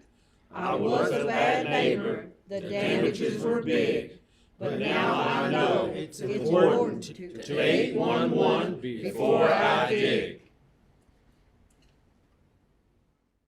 Hunt Brothers Pizza has been proudly serving communities across America for over 30 years. Download the Hunt Brothers Pizza app to find one of our 10,000 locations inside a convenience store near you. Choose from Hunt Brothers Pizza's original crust or thin crust, then customize your pizza with any of our 10 toppings to choose from at no extra charge. With that many options, there's sure to be a topping combination for everyone to enjoy a Hunt Brothers Pizza. Call ahead and order yours today.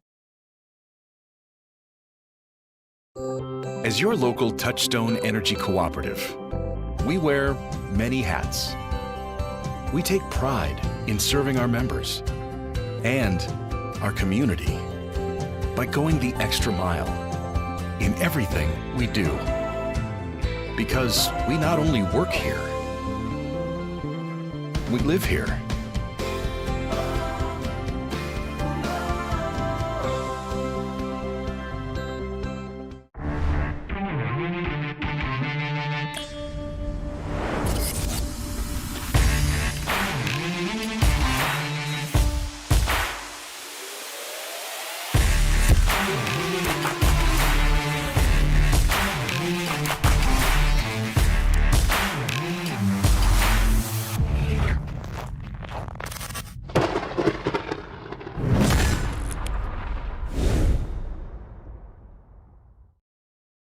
TNT Sports. College basketball gets even bigger. Big time mindset, big time vibes. For them big time moments, I make big time shots. Big time jam. Everywhere we go, you know we go big. College basketball all season long on TNT and True TV. We go big. Hey, it's Kristen Mulcahy, and it's time to tech the halls with Appalachian Wireless starting today through December 31st. Get amazing holiday deals on the latest smartphones, 5G devices, accessories, and more. And that's not all. Christmas Cash is back. Every purchase or upgrade gets you entered in to win $500 in weekly cash. And one lucky winner, you'll take home the grand prize of $1,500. Celebrate big savings, gifts, and maybe even a big check. Visit us online or in one of our many retail locations because we are you. We are Appalachian Wireless. Got a passion for sports cards? So do Brian and Joey at Sand Gap Sports Cards in Annville. With over 30 years of collecting experience, they know how to score you the best deals. Catch their weekly Facebook Live shows for great cards, awesome memorabilia, and tons of fun. Check out their page for store hours and get in the game at Sand Gap Sports Cards. Lot to take in. Their prized possessions have taken over. This is the key of your collection. This is worth over $100,000. What will they sell to reclaim their space? Do you smell that? Barbies? Money. Junk or jackpot, all new. Friday at 9:30 on HGTV.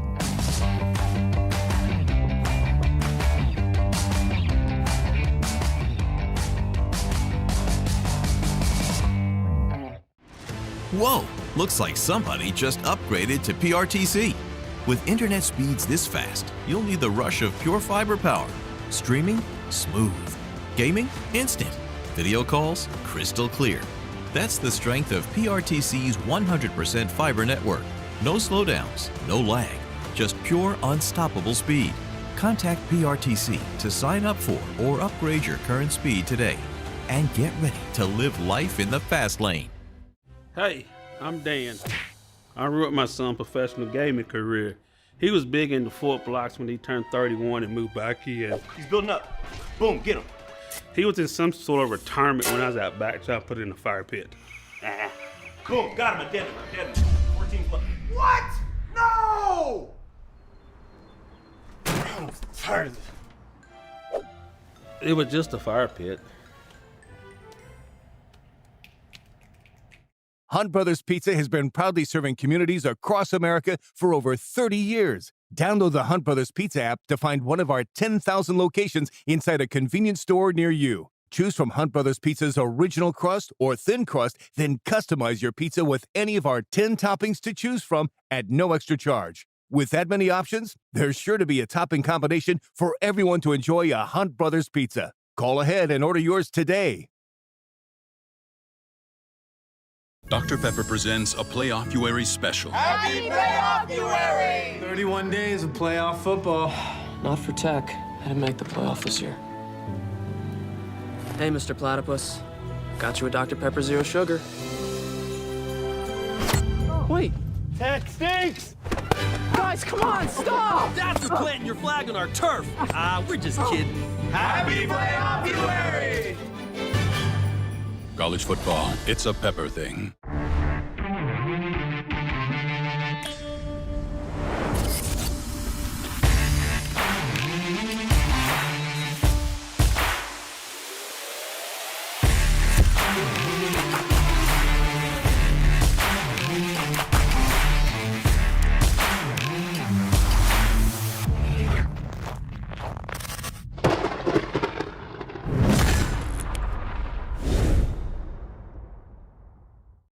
I need you to listen to me. Tonight's the night. I have a proposal. This is absurd. Hello! Mayor Kingstown comes to my humble office. No place I'd rather be. There's more where that came from.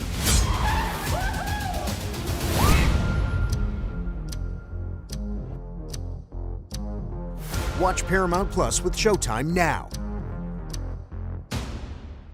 Kimber Home Furnishings in London and Somerset is home to the best-selling furniture brands in America like Lazy Boy. Kimber also has the biggest selection you'll find anywhere, getting you what you want when you want it. We're a third-generation family business, in business since 1963. Kimber also believes in investing back in our community and especially our youth. That's why we're proud to sponsor 13th Region Sports. Any building can be a house, but Kimber makes it home. I knew I should have got a colonoscopy probably 10 or 12 years before I did, but I kept putting it off, and didn't do it. When you get told that you have a mass in your colon, your initial response is, did I hear that right? It's a rude awakening, especially when you go into a procedure like this and you're not having any symptoms. You feel great. It's just something you decided to do that you needed to do. It's definitely something that can change your life in a heartbeat. It turned out good for me that the mass was not cancer, but it was a jump ball there whether this thing would come back cancer or not. So I would encourage anybody, whether it be mammograms, PSAs, colonoscopies, or whatever, do your preventive checkups. I couldn't have asked for better care. They were caring and compassionate. I felt like I was being treated with family and friends, and I felt more comfortable being taken care of by people I knew. It's great that you have a facility like this in your hometown. Want to thank you for hanging with us through that 10 or 11 minutes, hearing words from our great sponsors, 12 sponsors that have made all this possible, and we just could not do it without them. And I've actually got a list. I'd love to give a quick shout out while we've got a chance. This is PRTC TV, and we are coming to you live. If you're joining us as we're streaming to you live on this Sunday, December the 28th, a belated Merry Christmas to you and an early Happy New Year. We have 12 games that we're covering for you over here at Buckhorn High School. We've just built internet over into the Buckhorn area. More on that in just a moment, but a big thank you to our 12 sponsors. We have a total of 8 title sponsors that made big investments into our broadcast. That includes Advent Health of Manchester, Hunt Brothers Pizza, Kemper Home Furnishings, Pepsi of Corbin, Jackson Energy, Praxel Line Services, Appalachian Wireless, and Sangap Sports Cards, as well as PRTC. Our other sponsors, our full season sponsors, also made big investments into our broadcast. Kentucky Farm Bureau of Owsley County, Jackson County, and Clay County. Timmy Truitt for State Representative, Horizon Home Care, and First National Bank of Manchester. A huge thank you to all 12 of those sponsors. These games are expensive to cover, my friends, and we have like a total of 7 people here today, 3 commentators that I think are more special-tators than just commentators. That's right. And then we have 3 of the finest camera operators you'll ever want to have that really bring all the sights as we bring the sounds. And Mark Solfridge, you just can't beat him as our producer, making it all look good. And just really proud of this team and who they are, because we have grown together. Me and Mark have been doing it now. This is our 16th season together. And Justin and TJ have been with us for a number of years. And first year for Darian on camera this year. And Hunter Carroll joined us, I think, 3 or 4 years ago. And Earl Owens, the veteran, first year here with PRTC. So we're excited to bring you all this action. About 28 minutes away from the start of game number 2 of 4 today. We just brought you Lynn Camp's 33-point win over Cordia in boys action, 66-33. While I've got your attention here for a moment, PRTC is ready to serve the Buckhorn area with reliable high-speed fiber optic internet. If you haven't had the chance to be a PRTC customer, I encourage you to do so. And I'm not just saying that because I work for them, because we have had the best internet in Jackson and where I'm from, Jackson County, also in Owsley County since 2014 for 11 years. We have had the best internet in Kentucky. PRTC spent $50 million back in 2008, or invested $50 million back in 2008. I think 60% of it was loan, 30% of it was grant, and 10% of it was out of our own pocket.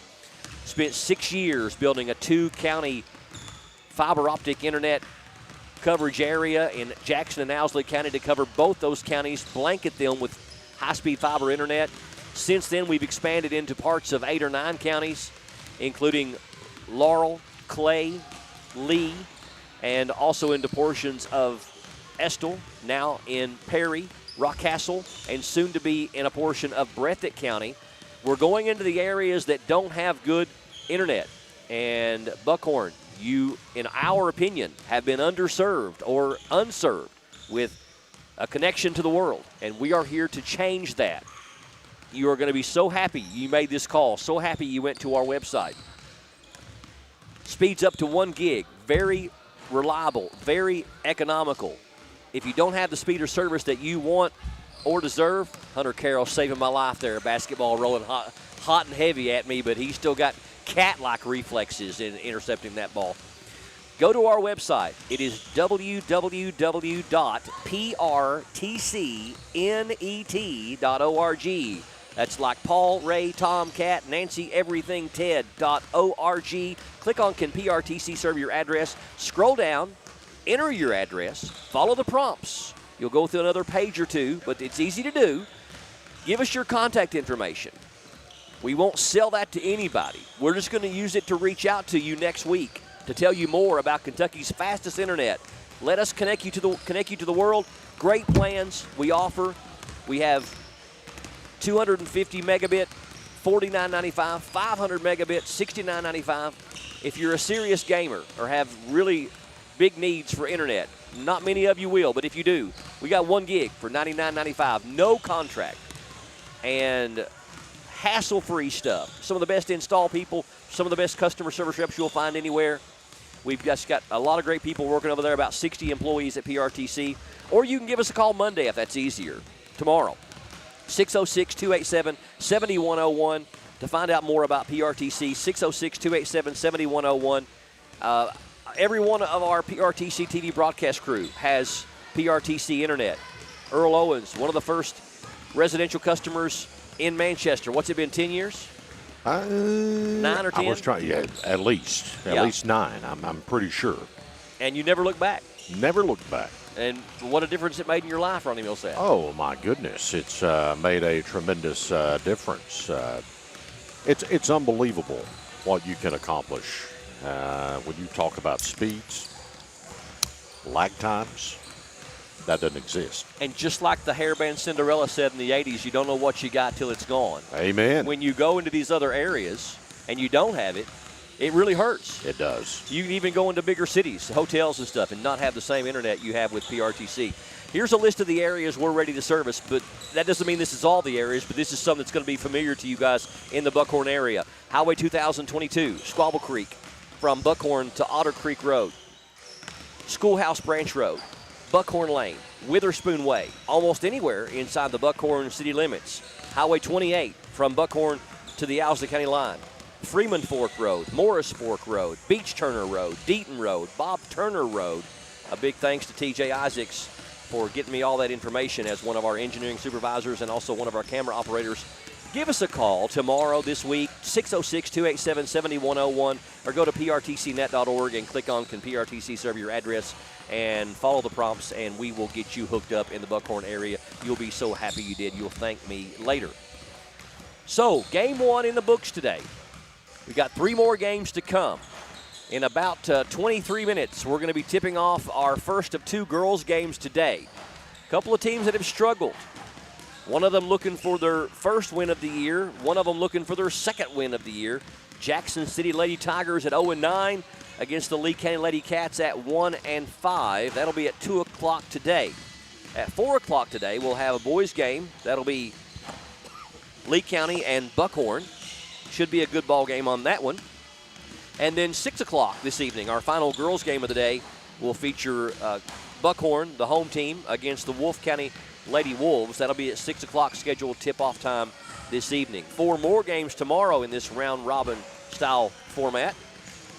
Tomorrow at noon, it'll be a boys' game, Lynn Camp against Lee County. 2 o'clock girls' game, Jackson City and Wolfe County. 4 o'clock boys' game, Cordia and Buckhorn. And then 6 o'clock tomorrow evening, Lee County against Buckhorn in girls action. 12 games in 3 days. More games from more places than ever before. We've got a great season ahead for you. Going to be primarily covering the 13th and 14th region. Of course, other teams coming in to be opponents. We'll be covering over 30 different teams this year. Already have secured our place as the exclusive video streaming home of the 13th Region All-A Boys Tournament at Oneida Baptist Institute in the middle of January. Also, we're going to be the exclusive video streaming home for the 49th District Boys and Girls Basketball Tournament around the end of February at Clay County High School this year. 3rd year, I believe, in a row for us, exclusive video streaming home. And then for the first time ever, going to be the 13th Region Boys and Girls exclusive video streaming home at the arena in Corbin. A big thanks to Frank Stratton, Tony Hall, Larry Allen Gritton, and the entire staff at OBI for making that possible. And a big thanks to Tommy Nicholson, the athletic director at Clay County High School, and all their staff for making that possible for us as well. Looking forward, Earl, to covering the all the action. The 13th Region All-A Boys, the 49th District Tournament, the 13th Region Boys and Girls Tournament, Bobby Keith Classic, Donnie Gray Shootout. We've got a really big season ahead. December's been a big month, but we've got 2 more big months coming up, and it'll round up in March, and a lot of great basketball between here and there. Yep, it flies by. We sit and think, wow, we're just tipping off the season. But then, as you mentioned, Brian, it's all systems go, and you blink, and you're through a basketball season. That's how fast it goes, because the competition is good and a lot of fun. We enjoy it immensely. I know I do. 36 years of being able to, being blessed to do what I've always loved to do in life, and some other things that I've picked up along the way to help foot the bills. But, you know, being a member of media and being a part of these kids' lives and coaches and watching them grow up, you know, you really feel old when you see a grandchild playing of a person that you went to school with that comes up the ranks and getting ready to be a part of that third generation players that I have actually had a chance to broadcast. Now, it's starting right now on the elementary level for me, but if I live to see it and continue with high school sports, within a couple of years have 3 generations that have actually had a chance to watch come through basketball in the 13th region. So that's a cool thing. But I feel honored and blessed to be a part of this and the lives of these youngsters. And that's what it's all about. You know, so many times I think we as adults kind of forget that this is all about the kids. This is their time to shine. Whether it be warm-up music they listen to when they come out, it's all about the kids. It's their time. They're the ones out there playing. Of course, you have to have coaching, and parents and grandparents, a big part of that, as far as footing the bill maybe. But still, yet and all, at the end of the day, it's all about the kids, and that's the way it always should be. Well, it is my 16th season, your 36th season. We've got 52 years between us. 5th season for Hunter Carroll, so that would mean this broadcast crew has 57 years of experience. Oh, and the stories we can tell. 57 years. Yeah. I just want to give a big thanks to both you all for letting me sit alongside 2 legends and learn a thing or two and try to pick up on some things. And it's, I just kind of touching on, piggybacking off Earl. It's all about these kids, and both you all have seen this a lot more than I have. This only being my 5th season, but getting to see, these parents or grandparents coming up to you, whether you're out at the store or whatever, just thanking you, being able to cover, because you're able to cover these kids' games and kind of, even it's one of those, it's crazy. You can give like insight to some of these kids without even knowing you're giving them insight or anything like that. So just, it's really, it's kind of awesome just to be able to see this and watch these kids grow and learn, like Earl said. Making an impact, and that's what it's all about. These kids are going to remember this stuff for a very long time, and we're here to support and encourage and be a part of these student athletes the best way we know how here at PRTC TV. Just under 18 minutes from the start of this one, we're going to step away for a break. When we come back, we will set up with our PRTC TV matchup preview, the Jackson City Lady Tigers and the Lee County Lady Cats. Game number 2 of 4. It's coming up next here on PRTC TV. As your local Touchstone Energy Cooperative, we wear many hats. We take pride in serving our members and our community by going the extra mile in everything we do. Because we not only work here, we live here.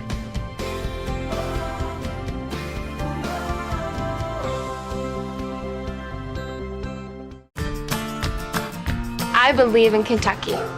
I believe in Kentucky. I believe the good guys win. I believe in cops and firefighters. I believe in lending a helping hand. I believe tough times make strong people. I believe in insurance that's there in good weather and bad. I believe in sticking together.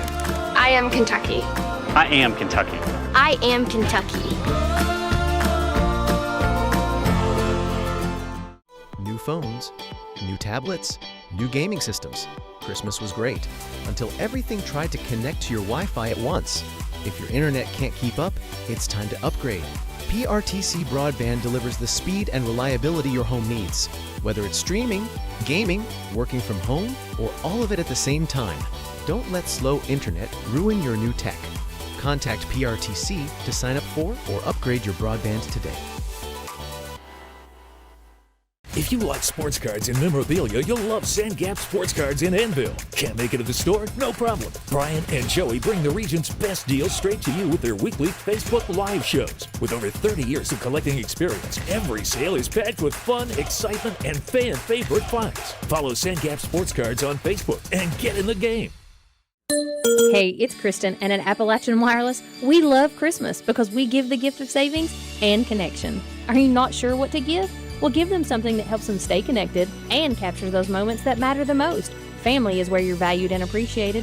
And this Christmas at Appalachian Wireless, we value you. So come home, check the halls, and get connected with Appalachian Wireless. Visit us today in one of our many retail locations or find out more about the Tech the Halls promotion at AppalachianWireless.com. Because we are you, we are Appalachian Wireless. Home is more than a place. It's where your loved ones deserve to be, safe and supported. For nearly 30 years, Kentuckians have trusted Horizon Health to provide compassionate care that enriches lives and protects dignity. Whether it's in-home assistance, adult day health, or Horizon PACE, an innovative alternative to a nursing home, we help seniors stay independent and cared for right where they belong, at home. Visit forhorizon.com to learn more. A crouching figure right there. You two are getting a reputation at being very good at dealing with the bad. Go, go, go, push! Left, left, left!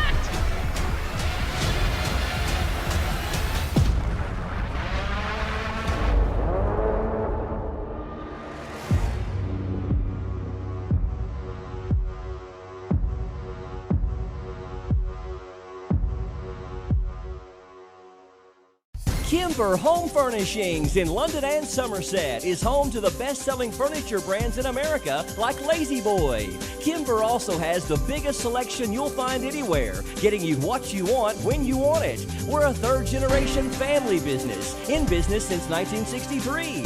Kimber also believes in investing back in our community and especially our youth. That's why we're proud to sponsor 13th Region Sports. Any building can be a house, but Kimber makes it home. Hunt Brothers Pizza has been proudly serving communities across America for over 30 years. Download the Hunt Brothers Pizza app to find one of our 10,000 locations inside a convenience store near you. Choose from Hunt Brothers Pizza's original crust or thin crust, then customize your pizza with any of our 10 toppings to choose from at no extra charge. With that many options, there's sure to be a topping combination for everyone to enjoy a Hunt Brothers Pizza. Call ahead and order yours today. Who's ready for a holiday rematch? 'Tis the season when Food Network stars Bobby, you think you have it all. But tonight, you're doomed. try to take down Bobby Flay. You guys are already against me anyway, so it doesn't matter. Where's the holiday spirit? All new Beat Bobby Flay Holiday Throwdown, Tuesday night at 8 on Food Network.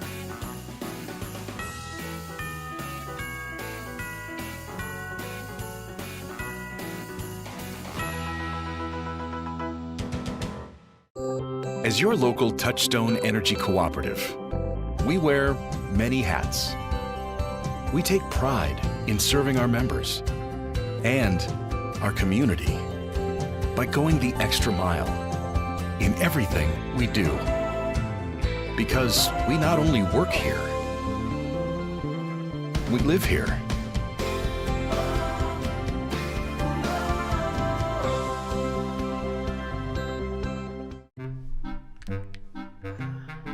Hey y'all, I'm Laura.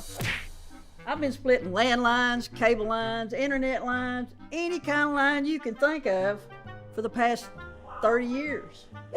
My dad used to do the same thing. You could say I'm this group's true veteran. I still got a lot of work to do.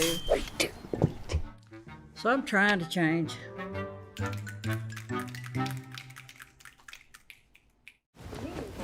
Ding dong.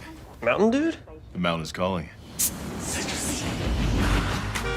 Give me a mountain with lots to do. Give me the sunshine. Give me a dream. Something simple and true. me the sunshine and that cool, refreshing Mountain Dew. Give me the sunshine, give me a dew.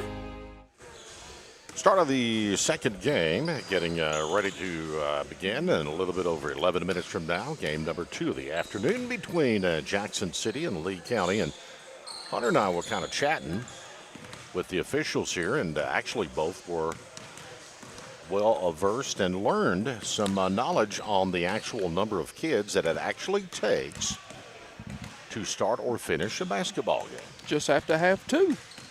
Believe it or not, you have to have someone to inbound it, as long as that's what the book is and you've got stuff to go off by like that. But you just have to have 2 to be able to play a basketball game.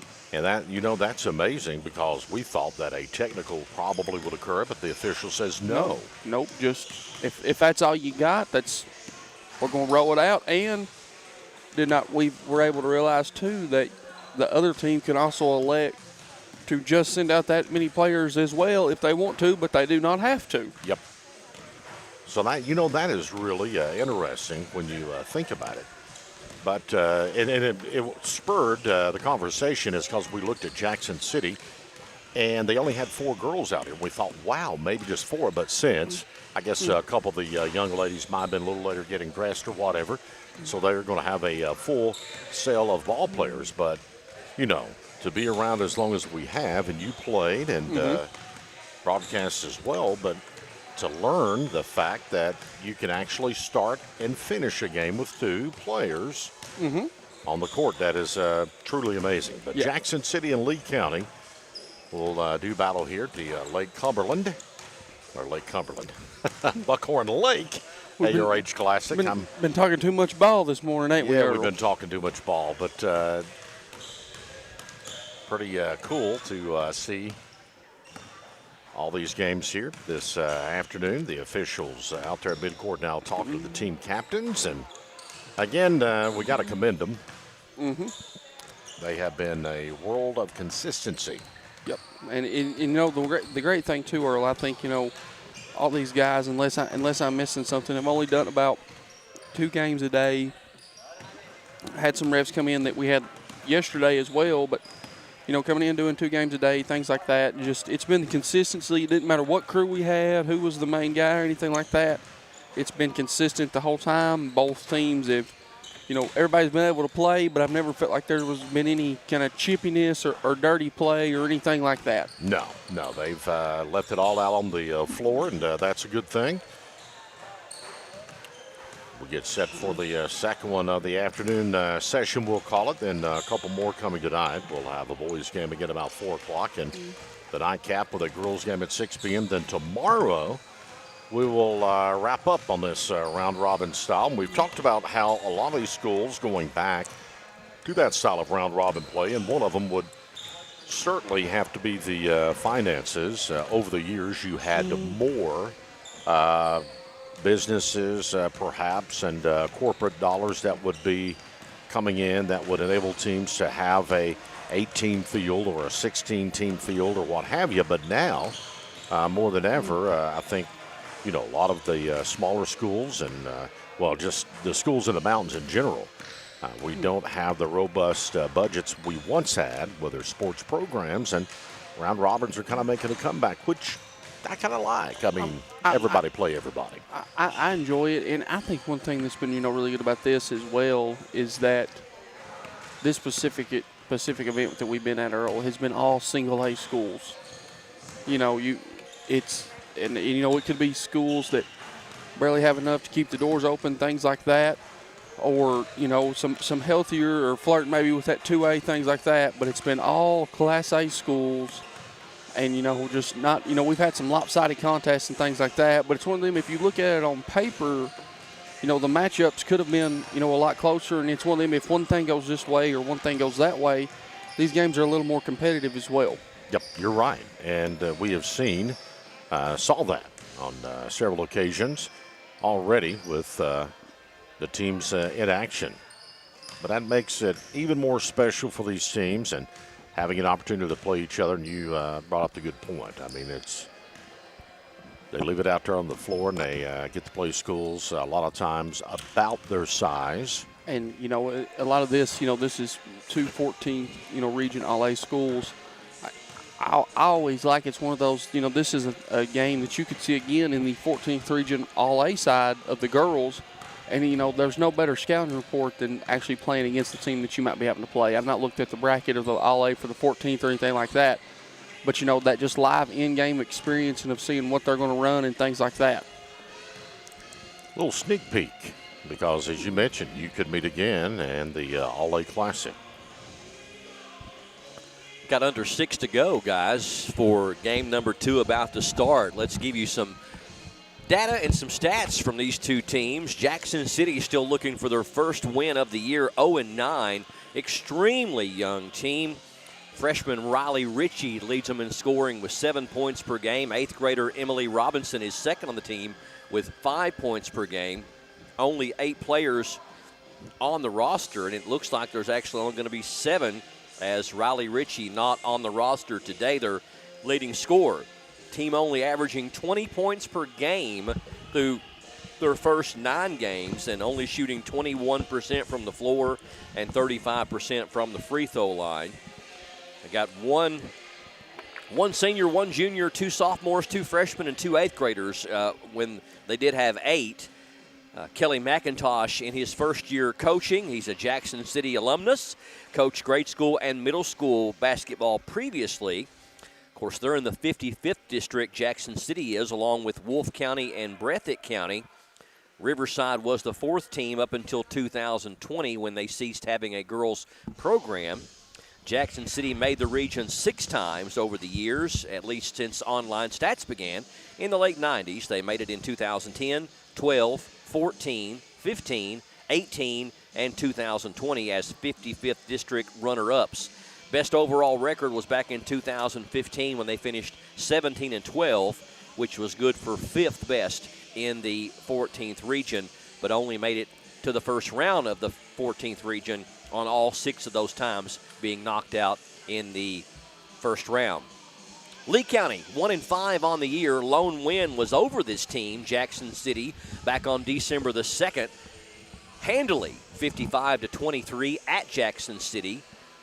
They lost yesterday here to Wolfe County, here at Buckhorn, 56-6. Only 8 players on their roster, but they have scrambled to add a few more here recently. Some of the younger girls in middle school. Cody Johnson is going to do the head coaching job today. Tyler Hensley has been under the weather since the beginning of December, battling some health issues. We pray you get better, Coach Hensley. 56th district. Owsley, Estill, and Powell are their opponents in the 56th district. The district lost Wolfe County back in 2005, but picked up Estill County. Lee County had a good team last year and ended up 17-14, made the region as district runner-ups. Overall, they've made the region 6 times since 1998. Online stats kicked in. They made it in 98, 2014, 15, and 16, and 18. And, of course, last year in 2025, they won the district 20 years apart in 1998 and 2018. Made the semifinals both years, both those times at the regional level, winning a game at the regional level. They were 17-13 for their best overall record in the last 27 seasons. In 2018, 17-13. And there was a very special player on that 2018 team, Earl Owens.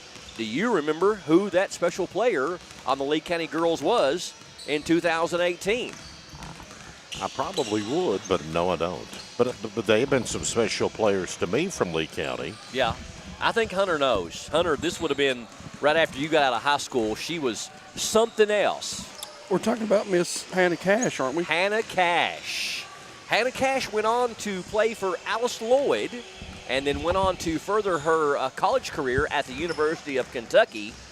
She scored 2,449 points at Lee County, averaged 27 points per game her senior year in 2018, 84% from the free throw line, also averaged 8 rebounds a game as a guard, Hannah Cash, arguably the best player ever in Lee County girls history.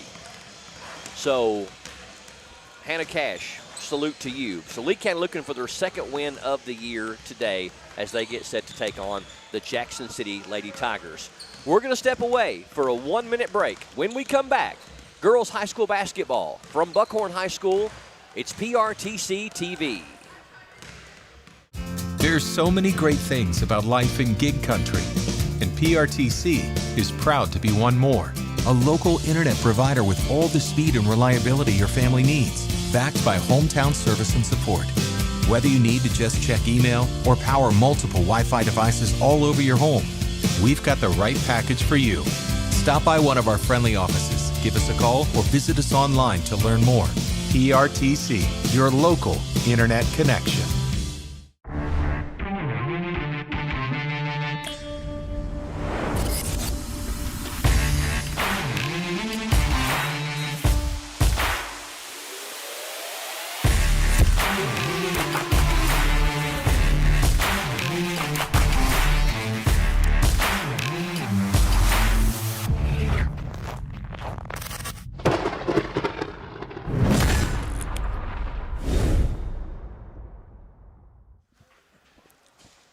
Time for the starting lineups of this one, game number 2 of 4, our first girls game up today. It's going to be Jackson City and Lee County here at this round-robin style tournament, the 5th or 6th year, I think. Athletic Director Christy Combs was telling me for the Buckhorn Lake Christmas Classic, this year sponsored by Appalachian Regional Healthcare, ARH, here on PRTC TV. We'll have a boys game for you. We'll end the broadcast after this one, 2 games per broadcast, but we'll come right back on the air for our 4 o'clock tip, and that will be a boys game. That should be a good one between Lee County and, I'm looking at the wrong, Lee County and Buckhorn at 4 o'clock today. So that should be a good one with Flincham from Lee County along with Begley and Lucas and all those guys, and Buckhorn with a really good arsenal, a good trio of players over there. That'll be at 4 o'clock. And then at 6 o'clock, it'll be our final game of the day, girls game, with Wolf County and Buckhorn girls doing battle. Got a deliberation at the scorer's table, maybe some last-minute adjustments happening. Notable additions and subtractions from each team. Riley Ritchie is not playing with Jackson City. Wasn't able to find out why she's not able to play. She has been their leading scorer so far this year. And a couple of players that have made an impact for coaches Hinchley and Johnson at Lee County. Miranda Wyrick has had the flu, but she's back today. First game in quite a while for her. Natalie Reed not back today. She is visiting some family and has military in her family, and she's in another state doing some visitations with her, I think her military father or stepfather. So Natalie Reed not with them. Miranda Wyrick is back. Ritchie not out, not in for Jackson City. Starters for Coach Cody Johnson will be number 3, Miranda Wyrick. Number 30, Vicki Caudle. Number 10 is Isabella Caudle. I believe number 5 getting the start today. And number 24, is that Shoemaker, Riley Shoemaker? And number 24, Brooklyn Lutz. Jackson City starts number 14, Faith Combs. Number 3 is Addie Curtis. And number 44, Kerrigan Turner. 31, Reagan Ellis. Reagan Ellis, and missing one of them. Did you get number 2? Number 2. Emily Robinson. Emily Robinson, okay. So only 7 players on the roster for Jackson City. Lee County with 10. Jackson City looking for their first win. Lee County looking for their second win. And tip controlled by Lee County, and they're going to drive it under the basket, but turn it over. Number 3 for Lee County, Wyrick, lost the handle on it. She had 20 points in the opening season win against Jackson City. And Brian Murray with the catch of the basketball. Way to dive on it, Brian. I'm telling you. A guy that sacrifices everything for the love of the game. I had to use it in my left hand, too, and I am not completely amphibious. I can't use both hands. That's what we like to see, though, Brian. You're trying to make sure you can go both ways. Absolutely. Nice shot up there. Number 44 for Jackson City, Kerrigan Turner. It's the Lady Tigers on the board. Her first bucket today, and we'll see if the Lady Cats of Lee County can answer. On the other end, that is... They do. Wyrick lost the handle on it, but Vicky Cottle puts it up and in. Right place, right time. Cottle only an 8th grader. Yeah, I was going to mention that. We were talking yesterday, just an 8th grader. Jackson City with the miss, but they get it back. And Isabella Cottle picks up the loose ball for Lee County. She's in a hurry going the other way. Banks it up too strong. Got her own rebound there momentarily, and I think a teammate has it for her now. Wyrick. Shot is no good. And the rebound into the hands of number 2, Emily Robinson, for the Lady Tigers of Jackson City. Turner. We've got a foul called on Lee County's number 3, Miranda Wyrick, her first, team's first. You can tell, Brian, that Wyrick trying to make the adjustment, getting back to full competition from the flu. The flu can really take a lot out of it. Oh, absolutely. Stolen by Lutz for Lee County. Well, Jackson City stole it back, but shot was up and no good by Ellis. 3 by Wyrick is too strong. And the score remains tied at 2. We played almost 2 minutes. These two teams met back on December the 2nd at Jackson City. Lee County with a big win, 55-23. Wyrick had 20. Reed had 20 for Lee County. I believe Reed, who is not on the lineup today, had 20 rebounds to go along with the 20 points. Blocked by Vicky Cottle. Cottle going to bring it up herself.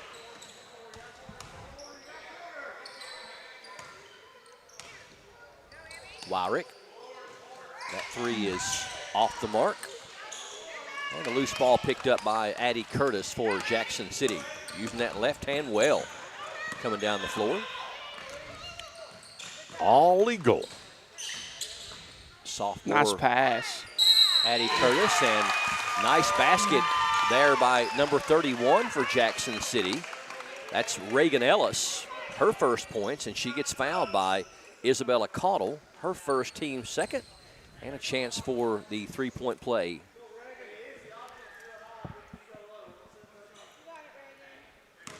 What year was it they put the three-point shot in play in basketball? Back in high school? Yeah. 80. That's a good question. I will get the answer. I was trying to remember. That's before my time. Yeah. Yeah, you weren't even a hope back then. Nope. I feel like it was, would it have been late 80s? I'm thinking so. I'm trying to put pieces together here and come up with it in this gray matter of mine. Well, you called a lot in Clay County. Would Ritchie's state championship team, did they have the three-pointer? Yep. Okay. So that would have been 87? They had it then. Okay. I was just trying to think the exact year. Cottle, nice recovery, kind of shot it over her head, which was a really neat angle and almost made it. Lee County not able to get a shot to go, and here comes Jackson City the other way. And stolen. Nice job by Wyrick to jump in the passing lane. She's in transition. And Cottle kind of setting an interesting screen for her. 1987, 1988. Okay, 87, Pretty 88. sure that's when it came back to the high school level. Okay. It was 1987, 1988. I wouldn't bet the farm on it, but I would the car. The used car or the new car? The used. Okay. Yeah, the 78 Gremlin. But 87, 88, I think, pretty sure. Yeah. That was in the state of Kentucky. That's when And the Clay County State Championship team, was that 86, 87? that was, yeah. Okay. The boys, and then was runner-up to Ballard. Right. 88. 88. Mm-hmm. All right, all tied up at 4. Jackson City and Lee County. We've played just over 4 minutes here in this first quarter. Lee County trying to make it 2 wins in a row over Jackson City. Caudle up, won't go. And going to go out of bounds and off of Lee County back to Jackson City. Well, so far, not the blowout that we saw earlier as this game has started, but tied up at 4 in the early going. Turner cross courts to Curtis. Curtis, sophomore, lost the handle on it. Nice penetration, number 2 up with the shot. It's no good off the hand of Robinson. And Isabella Caudle gets the rebound and called for traveling. Isabella led her team in scoring yesterday. Had 2/3 of her team's points, even though she fouled out. All tied up at 4. Curtis into traffic, lost the handle on it. We're going to have a jump ball. And the possession arrow goes to the Lady Cats. 45 meetings since 2001 between these two schools. Lee County has won 32 of those 45. Lee won 15 in a row from 2001 to 2011. Official timeout while we repair a tire down there. Jackson City won 5 in a row from 2018 to 2020. Lee has won the last 9 in a row from 2021 to 2025. Shot up no good by Lee County, and we're going to go out of bounds off of the Lady Cats back to the Lady Tigers. We've had a battle of the Wildcats already in this one between Lynn Camp and Buckhorn yesterday. Now we have the Cats against the Tigers, kind of the same breed of animal, right? Yeah, well, we had a lion, all from the feline family. Lion, cats, and tigers. Steal by Lee County. Good defense by the Cats. Wyrick. Good deflection.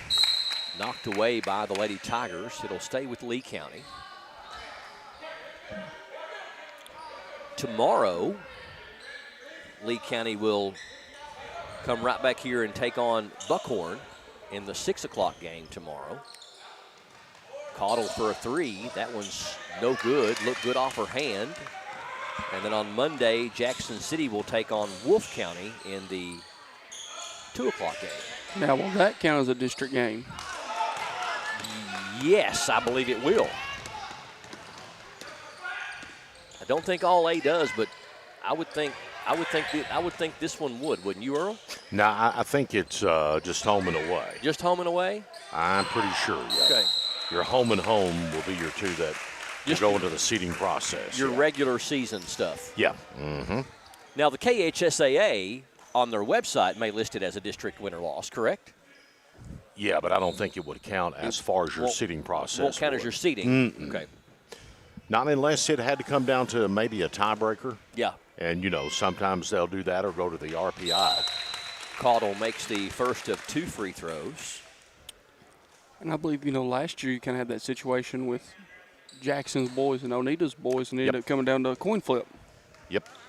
3-point win both ways. Host school has the opportunity to either draw the name or flip a coin. Yeah. And I think Greg said flip the coin. There's still, isn't there still some districts that draw? Yeah. You know, well, of course you do. But the 49th, we've done it forever, Drew. But yeah. I guess and then there's pros and cons to all of it, but I do like the fact that we play each other twice every year. Yeah. Within your district because, you know, and it's like I've said a zillion times, I don't think anyone will play you harder than your neighbors will. No. And it's great fun, and it's a good gate for all the schools involved. Comes back to one of those, like you were talking about earlier, just a financial thing of, you know. Great catch and shoot there by Kerrigan Turner. That's a 3. Some of your biggest gates come from those district opponents. Absolutely. Well, and if you talk as far as seeding versus draw, you talk to the smaller schools, and they're going to love the idea of a draw. Right. And the larger schools that are going to have sometimes the better teams, more often than not, are going to want the seed. Yep. And I get both arguments. Oh, I do too. I think it's. I think there's a good argument to be said on both sides. 30-second timeout, and we'll keep it right here. First National Bank of Manchester wants to ask you the question, what do you expect from your bank? At First National Bank of Manchester, we believe you should expect the best, and that's what we strive to give you every day for 120 years now. You're not just a customer to us, you're our friend and our neighbor. Treating you with kindness and respect, that's how we do business at First National Bank of Manchester. Locations in Manchester, London, Lexington, and our newest location in Harlan, in Everts. I expect Randy Kraft to greet me with a cup of hot coffee on Monday morning, going to make my deposits. There he is. Here he is. He did. Right there's your coffee. God, it's hard to beat Randy Kraft. Absolutely. Foul called on Jackson City's number 44, Kerrigan Turner. And that is her first and the team's second. Lee County to inbound, down to Caudle. Shot no good. Rebound to Jackson City, but taken away by Caudle. And it's saved in bounds, or almost saved in bounds, but they're going to say that Turner could not save it in bounds and stepped on the inline.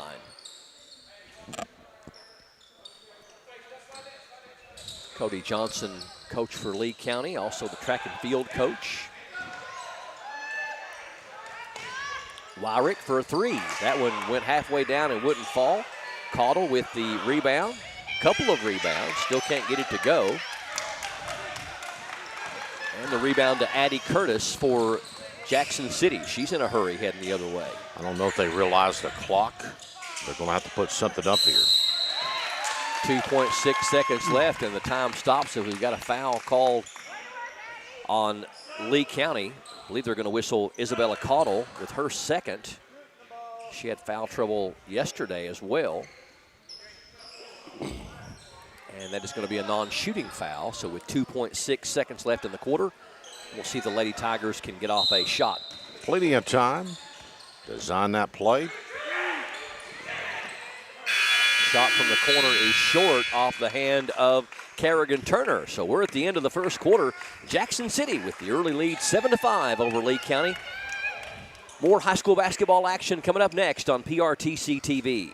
Got a passion for sports cards? So do Brian and Joey at Sand Gap Sports Cards in Annville. With over 30 years of collecting experience, they know how to score you the best deals. Catch their weekly Facebook Live shows for great cards, awesome memorabilia, and tons of fun. Check out their page for store hours and get in the game at Sand Gap Sports Cards.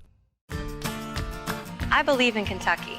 I believe in Kentucky. I believe in getting your hands dirty. I believe the best recipes are never written down. I believe in fried chicken, cornbread, and soup beans. I believe in the cards. I believe in cats. I believe in insurance coverage that helps you sleep at night. I believe in always carrying an umbrella. I am Kentucky. I am Kentucky.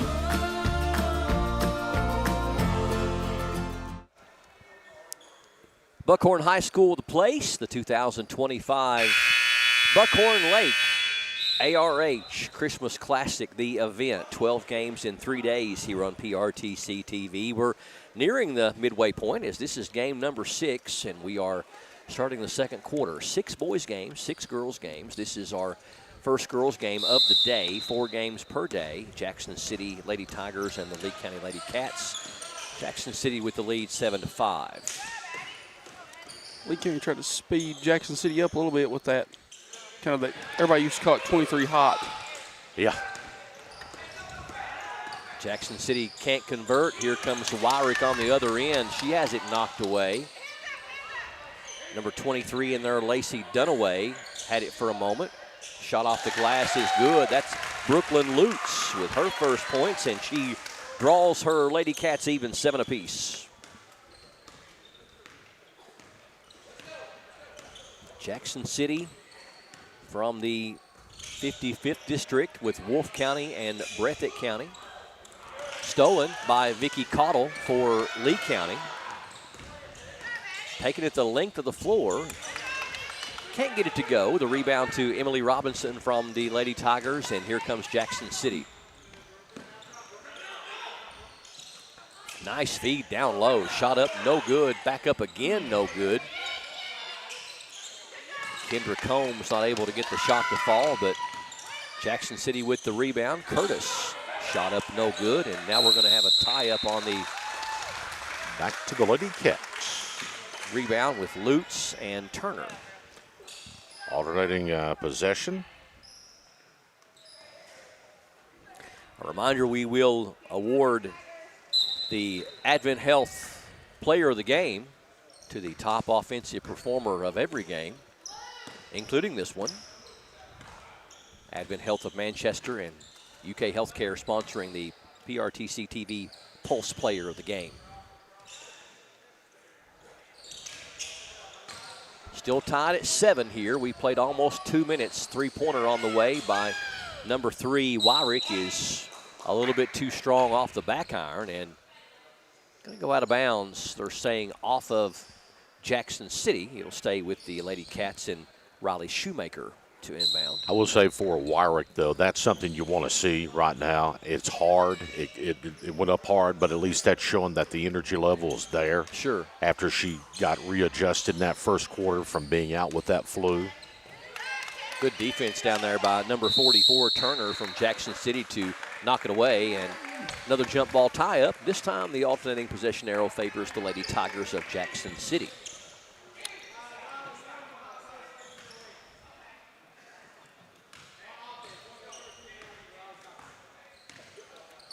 Number 44, Turner, bringing it up for Coach Kelly McIntosh. Emily Robinson down to Turner. Shot is too strong off the glass. The rebound to Wyrick. Wyrick trying to get a bucket in transition. Nice block. Addie Curtis able to block that shot, and traveling called on Jackson City, though. It'll stay down here with Lee County.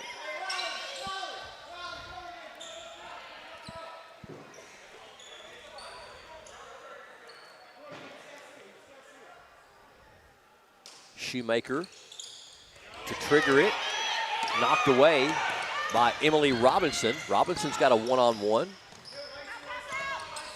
Finds Turner trailing the play.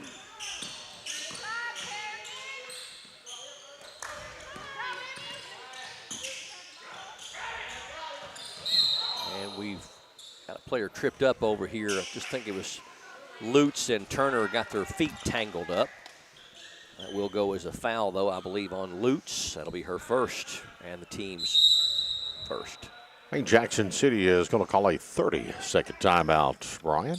We'll keep it right here and give you a reminder from one of our fine sponsors, and that is Mr. Timmy Truitt, running again for state representative in 2026, and he has been a big supporter of all things in his region, benefiting his area, rural Kentucky, as our 89th state district representative. Timmy Truitt continues to deliver real results for rural communities, supporting economic development in eastern Kentucky, working to boost tourism funding, always trying to create new jobs, new opportunities right here at home.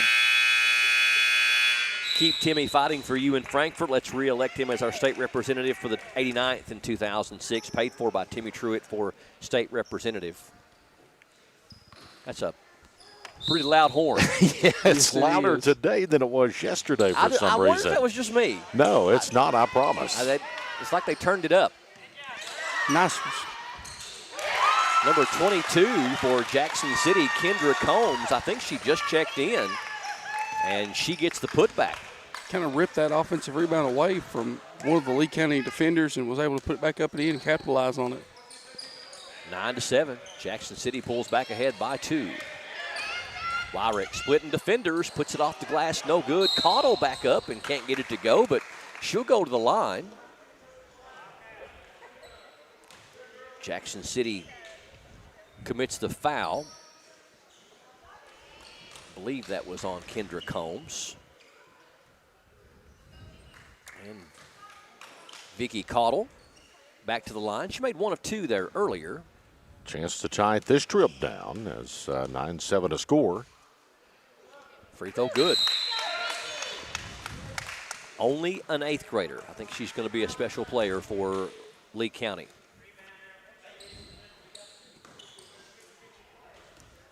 Trying to draw the Lady Cats even again, and does.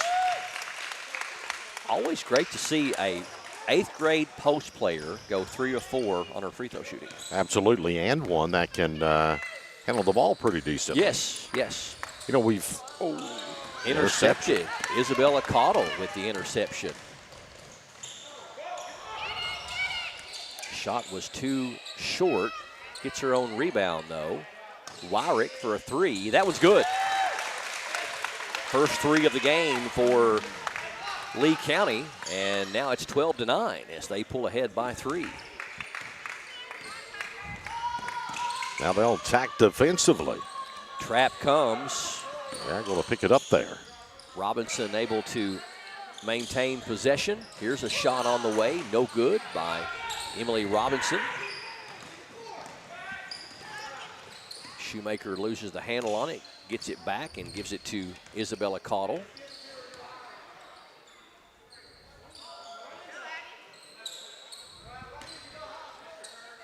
Shoemaker over to Wyrick. 15-footer is a little bit too strong. We're going to have a foul called. And that's going to go against Lee County's number 10, Isabella Caudle. She picks up her 3rd. She'll have to come out with that 3rd foul here in the 2nd quarter.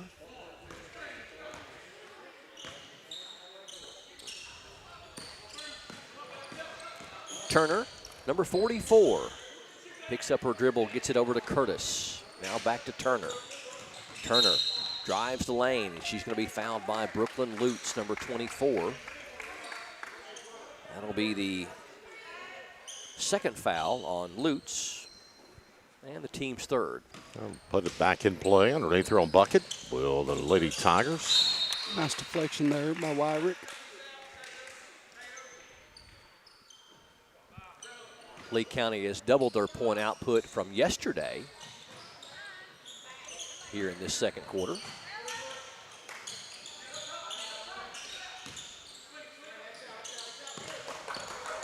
Nice catch of the high pass by Curtis. Floating shot up and in. Addie Curtis gets in the scoring column for Jackson City. And they pull to within 1. Lee County 12, Jackson City 11. We're at the 3-minute mark here in the 2nd quarter. Feed down low. Nice one down from Wyrick. The dime down to Vicky Caudle. Caudle leads all scorers now with 7. Catch and shoot. That's one of the big lessons there, and that's exactly what Caudle done that time. That ball came in. Don't bring it down. Go up with it. Anytime you put it on the floor, you're just asking for trouble.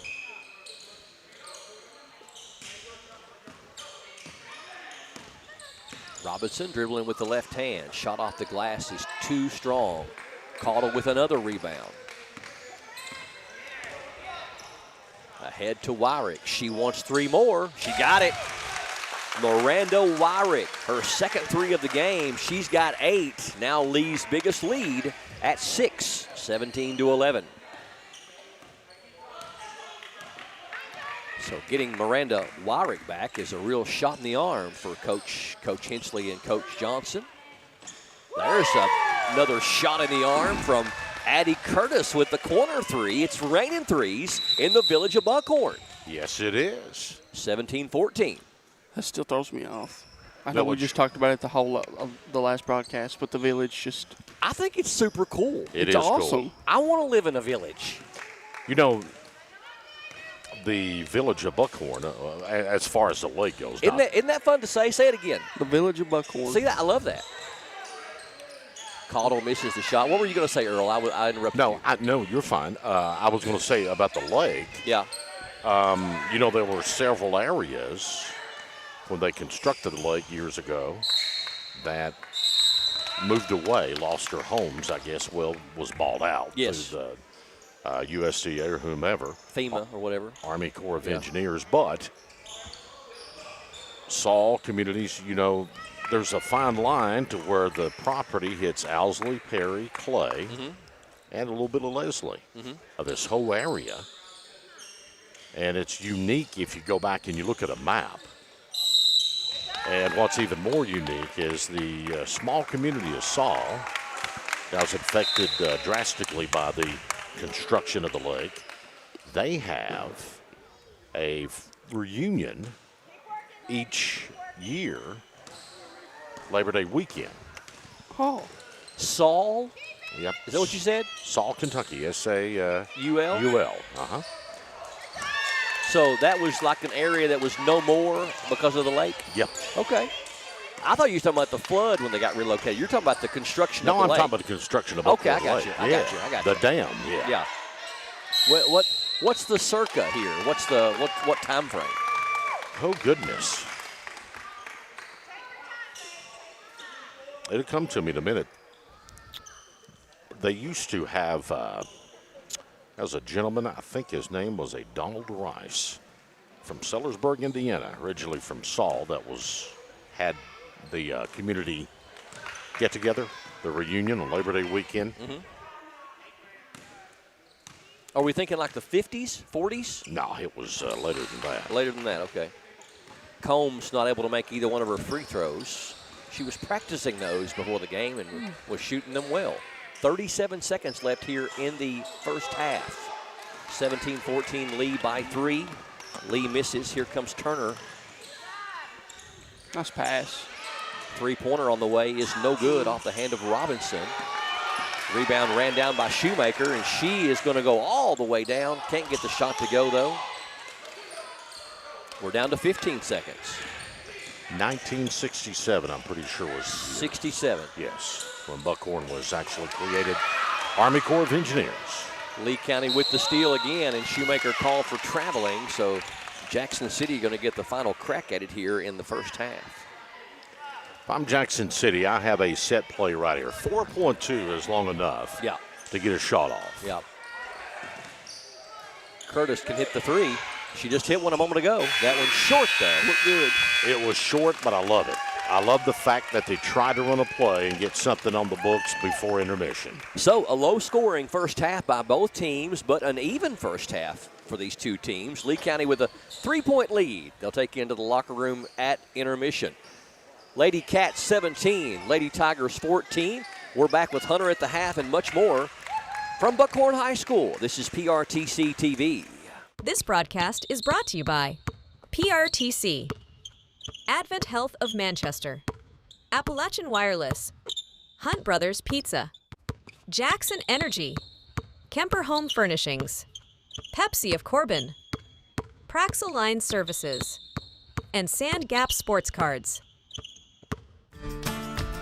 I believe in Kentucky. I believe in Kentucky. I believe in getting your hands dirty. I believe the best recipes are never written down. I believe in fried chicken, cornbread, and soup beans.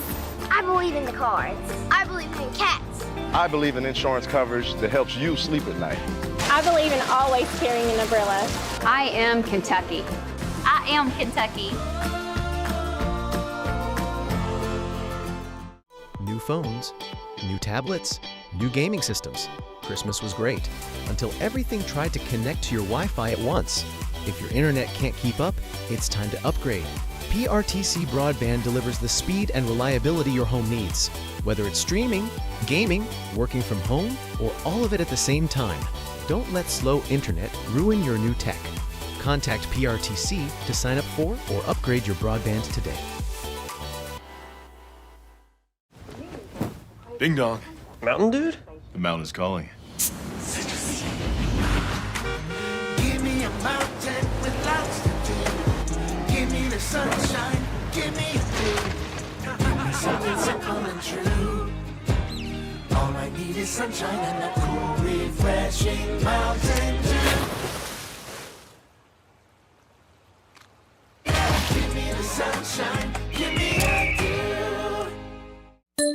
It's time to tech the halls at Appalachian Wireless, and you want to give the best gift this season. So let's save big this Christmas with up to $1,500 off select devices. Or how about choosing an iPhone 15 or 16 for just a penny? You know what? Our accessories are 50% off as well. Great for stocking stuffers. So don't wait. Let's make this Christmas one where you save money, stay connected, and have a chance to win some cash. So visit us today at one of our many retail locations or find out more at AppalachianWireless.com, and let's tech the halls, because we are you. We are Appalachian Wireless. Hunt Brothers Pizza has been proudly serving communities across America for over 30 years. Download the Hunt Brothers Pizza app to find one of our 10,000 locations inside a convenience store near you. Choose from Hunt Brothers Pizza's original crust or thin crust, then customize your pizza with any of our 10 toppings to choose from at no extra charge. With that many options, there's sure to be a topping combination for everyone to enjoy a Hunt Brothers Pizza. Call ahead and order yours today. I knew I should have got a colonoscopy probably 10 or 12 years before I did, but I kept putting it off, and didn't do it. When you get told that you have a mass in your colon, your initial response is, did I hear that right? It's a rude awakening, especially when you go into a procedure like this and you're not having any symptoms. You feel great. It's just something you decided to do, that you needed to do. It's definitely something that can change your life in a heartbeat. It turned out good for me that the mass was not cancer, but it was a jump ball there whether this thing would come back cancer or not. So I would encourage anybody, whether it be mammograms, PSAs, colonoscopies, or whatever, do your preventive checkups. I couldn't have asked for better care. They were caring and compassionate. I felt like I was being treated with family and friends, and I felt more comfortable being taken care of by people I knew. It's great that you have a facility like this in your hometown. The neighbours have invited us over for dinner. I like Tommy. He makes my skin crawl. I saw this. Who killed Susie Bissett? Do they know who did it? You got a problem with me, pal? There's been a body found in the woods. Everything is under control.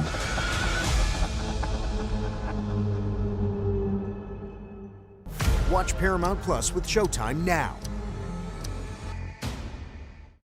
We understand an upside-down world, but they're writing us off before we get to the starting line. A stalled generation? Who do you think is gonna fix all this? We will, because our future is the future. So we're going to build bridges and hospitals in a day, and feed those left in the cold. We're going to do all this and more, because we have an appointment with destiny. Good Sunday afternoon to you. Welcome back to Buckhorn High School here on PRTC TV. We are bringing you all 12 games of the 2025 Buckhorn Lake ARH Christmas Classic. Game number 6 is at halftime. 4 games per day. We're in our second game. This is Lee County Lady Cats and the Jackson City Lady Tigers, 17-14. Lee County leading Jackson City at the half. Jackson City outscored Lee County 7-5 in the first quarter. Lee County outscored Jackson City 12-7 in the second quarter to bring us to our halftime score of 17-14. Let's get a rundown on our first half stats, both individual and team. It is time for Hunter at the half. We will start with Jackson City's individual. Very well-balanced scoring attack, Brian. Number 3, Addie Curtis, had 5. Number 44, Kerrigan Turner had 5. Number 22, Kendra Combs with 2, and they were rounded out by number 31, Reagan Ellis with 2. If you flip over to the Lee County side, you had number 3, Miranda Wyrick led all scorers with 8. Victoria Cottle had 7 points and 10 rebounds. And then number 24, Brooklyn Lutz with 2. If you go to the team stats, Jackson City was 4 of 15 for 27% from 2, compared to Lee County's 4 of 16 for 25% from 2. Lee County was 2 of 10 from the three-point line for 20%, compared to Jackson City's 2 of 6 for 33%. I did not have Jackson City making a free throw in that first half, going 0 for 3 versus Lee County's 3 of 4 for 75%. Lee County had 18 team rebounds compared to Jackson City's 15. Jackson City had 12 turnovers compared to Lee County's 8. Thank you, Hunter. 17-14, your halftime score, Lee County over Jackson City. Well, it's a great weekend of kind of all A school basketball, all small schools here in this particular tournament, and a round robin style as well, where they're playing everybody in the gathering. Powell County being the only exception. They only played on Saturday yesterday, and Jackson City playing Sunday today here at halftime against Lee County, and they'll also play tomorrow. On the boys' side, it's 4 teams all playing each other, so you end up playing all the teams in the tournament.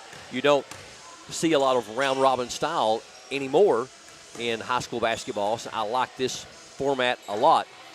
And it's very timely that PRTC is here this weekend, because we have just completed construction of extending our fiber network of reliable high-speed internet into the Buckhorn area, and we are excited and ready to connect the citizens of Buckhorn to the world with speeds that you have not seen over here before.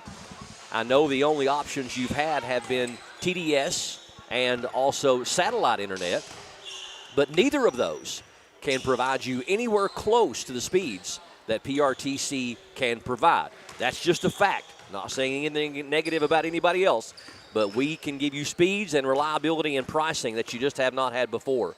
What I want you to do is test us out. If you don't have the speed or service that you want or that you deserve, go to our website. The address is www.prtcnet.org. That's Paul, Ray, Tomcat, Nancy, Everything, Ted.org. Click on Can PRTC Serve Your Address? Scroll down the page, enter your address, then follow the prompts to give us your contact information. We'll reach out to you next week to tell you more about Kentucky's fastest internet and the great plans we offer. 500 meg for $69.95, 250 meg for $49.95. If you don't want to go to the website and do that part of it and us reach out to you, then call us yourself. We have a great customer service team, a great bunch of guys that do install and repair for our company. Telephone number 606-287-7101, 606-287-7101 to find out more about PRTC, ready to serve the Buckhorn area, Highway 2022, Squabble Creek, Otter Creek Road, Schoolhouse Branch Road, Buckhorn Lane, Witherspoon Way, almost anywhere inside the Buckhorn city limits, Highway 28 from Buckhorn to the Owsley County line, Bob Turner Road, Deaton Road, Beach Turner Road, Morris Fork Road, Freeman Fork Road, just to name several areas that we are ready to serve you with PRTC. Time for the start of the third quarter. And a bit of a delay here, not sure why, but we are back to action. Lee County with the ball to open up the third period, leading by 3. Shoemaker throws it over to Wyrick. Corner 3 is an air ball. Back up and no good by Lutz, but Caudle rips off the offensive rebound. Down to Isabella Caudle, and she's called for traveling. Made her move, but not able to put a dribble down in time, and Lee County turns it over. Jackson City led in scoring by Curtis and Turner with 5 apiece. Wyrick led Lee County with 8, Caudle with 7. Here's Turner off the glass. Too powerful, though, and the rebound taken out of there by Isabella Caudle for Lee County.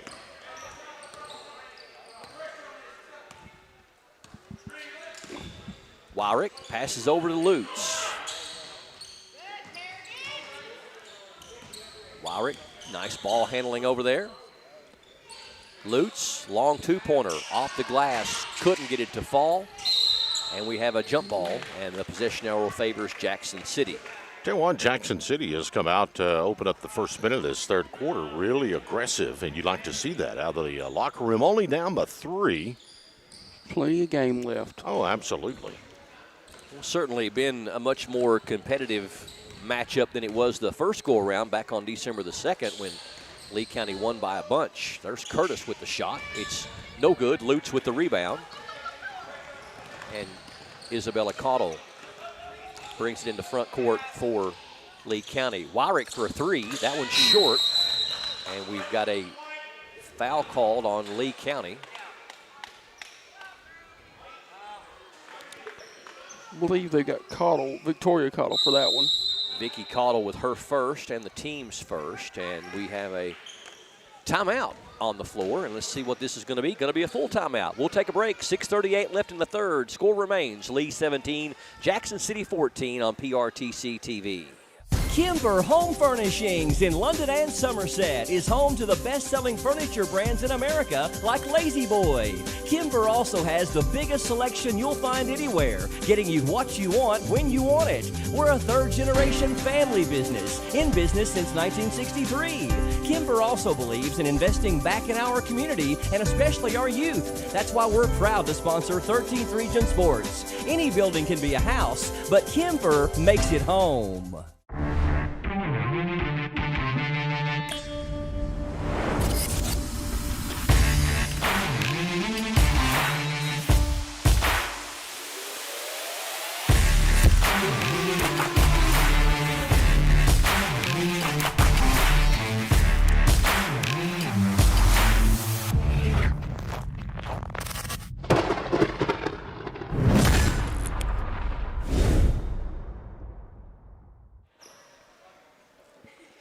Welcome back from the timeout. 6:38 left here in the third quarter. Still plenty of time as we've just got the second half underway. 17-14, Lee County leading Jackson City by 3 here on PRTC TV.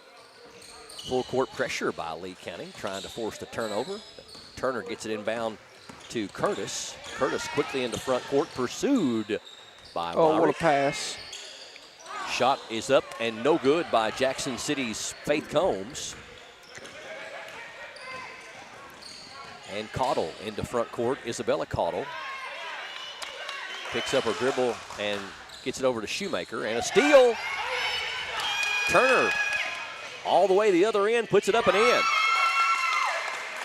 Kerrigan Turner has Jackson 7. City has cut it down to 1, fellas. Nice hands. And we got a reach-in foul on Turner. Second on Kerrigan. No real foul trouble on either team except for Isabella Caudle. She's got 3. She's got the ball right now. Guarded by Robinson. And we're going to have a jump ball. So good defense by Robinson. Yeah. Possession arrow says it stays with the Lady Cats. Wyrick inbounds to Isabella Caudle. Takes it all the way down. Can't get the shot to go, but is going to draw the foul and go to the free throw line.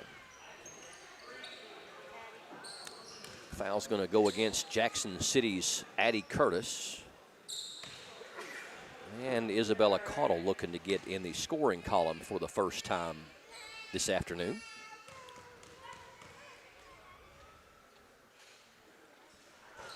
Free throw catches the front iron. Number 22 checking in for Jackson City. That will be Kendra Combs replacing number 31, Reagan Ellis.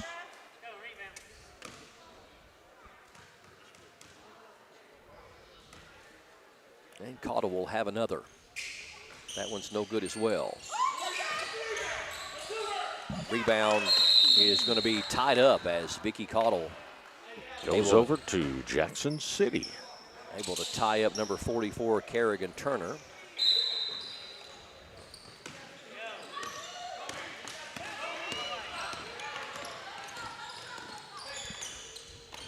Emily Robinson brings it up for the Lady Tigers, looking for their first win of the year. Nice move down low. Can't get it to fall, and rebound to Isabella Caudill. Caudill trying to take it the length of the floor, and we're going to have another jump ball. This time it will go back to Lee, stays with Lee rather.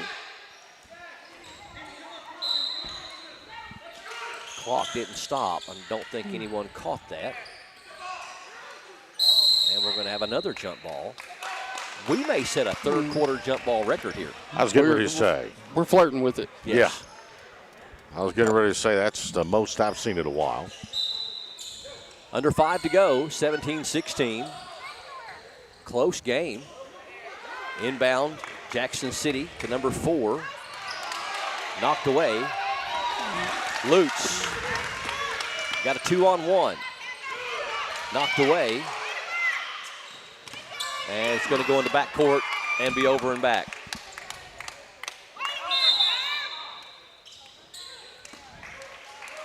Official was just a kind of a second later than I expected him on calling that one.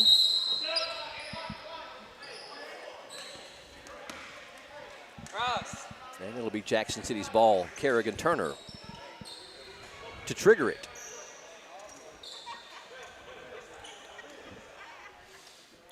Number 1, Bella Noble checks in for Jackson City, replacing Emily Robinson. Turner, three-pointer, short. Rebound, Jackson City. Shot was blocked, I believe, by Caudill, Vicky Caudill. Isabella Caudill comes out of there with it for Lee County, gets it over to Wyrett. She wants a 3. That one's a little bit too strong. Addie Curtis with the rebound for the Lady Tigers. As we approach the 4-minute mark, midway through the third. Shot up by Noble is no good. Back up again, no good. And Lutz is going to knock it out of bounds. Well, they're going to say it went off of Jackson City. Might have touched Lady Tiger as it veered out of bounds. Yeah. Comes back over to Lee County now. Combs might have got a hand on it as Lutz kind of went up there like she was doing like a left-hand volleyball smash. Knocked away. Good defense by Jackson City. Turner leaves it for Faith Combs. Her shot is short. Back up again, no good. And we've got another jump ball. And this time it'll go the other way to the Lady Cats. So even though Lee County has not scored here in this third quarter, they still have a 1-point lead as Jackson City's been only able to muster 1 basket. Steal there by Turner, and we're going to have a foul on Shoemaker. And Jackson City will go to the line with a chance to recapture the lead. Turner's first trip to the line. She's led Jackson City in scoring in this one. She has nearly half of her team's points, 7 of the 16. Free throw rolls off. It wanted to stay down. It took a drip, didn't it? It did. One of those touched every part of the rim. Jackson City 0 of 4 from the line. Lee County 3 of 6. Second one good, and we are tied just like that, 17 apiece.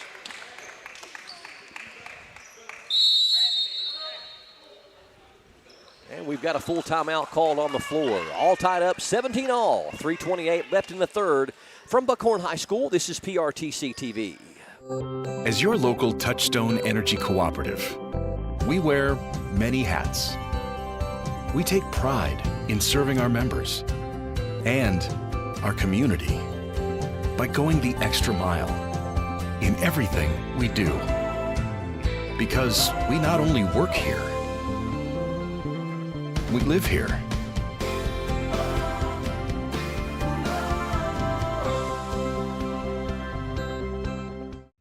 I'm past Dick Fred. You see, my boys, they play baseball. They want to play in the backyard. So I took them out there to do some practicing, and well, he kicked that second base and it flew away. So I was like, I gotta get this steady for my son, for my boys. And I took a stake and I hammered it down. And well, didn't end so well.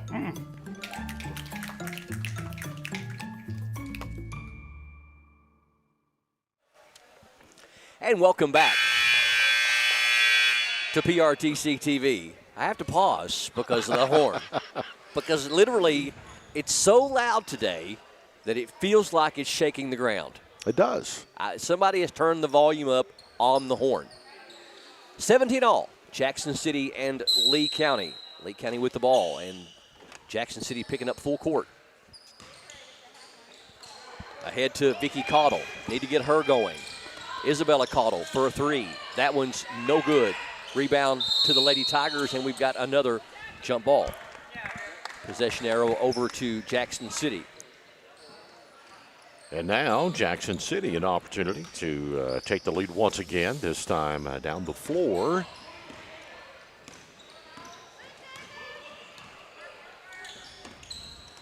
You know, these two teams, you talk about injuries, sickness.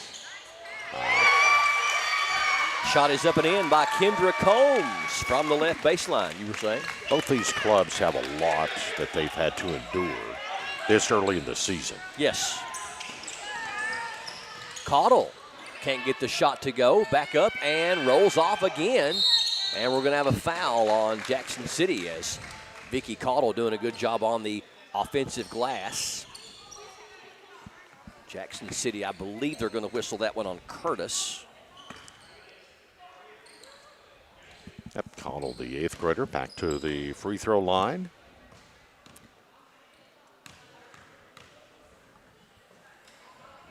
Free throw off the mark. She had made 2 in a row up to that point, and 3 of 4 overall. So Jackson City has scored all 5 points here in this third quarter. Lee County hasn't scored as of yet. Now they have. 1-point game, 19-18. Jackson City only averaging 20 points of offense as a team, so they're right at that mark right now.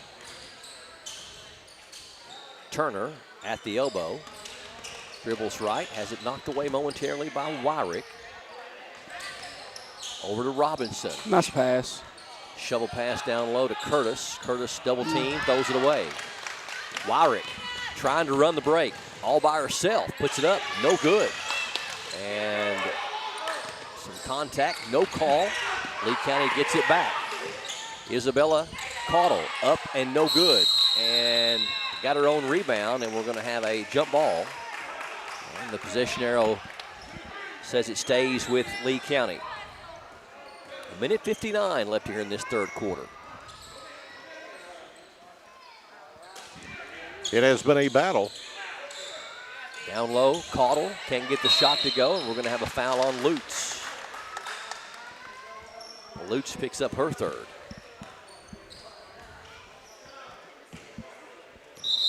Lee still looking for their first field goal of this third quarter. Lutz going to check out. Number 23, Lacey Dunaway, checks in for Coach Cody Johnson.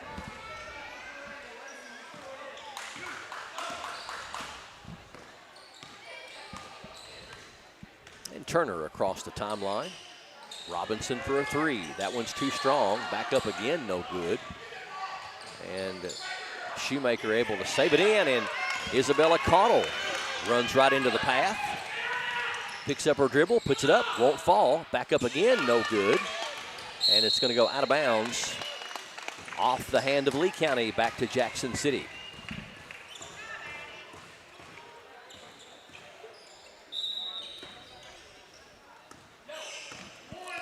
Two more games to come as part of a second broadcast. After this game, we will close out this broadcast of 2 games and open up another one right behind it.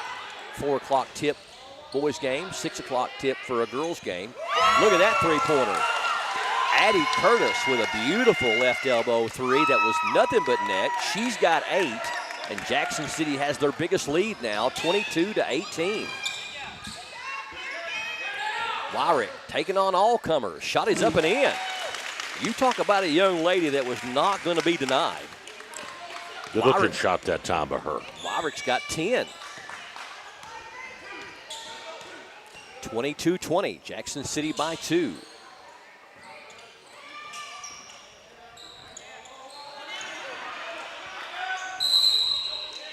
And ball's going to go out of bounds as Noble lost the handle on it. Good defense down there by number 30, Vicky Caudill.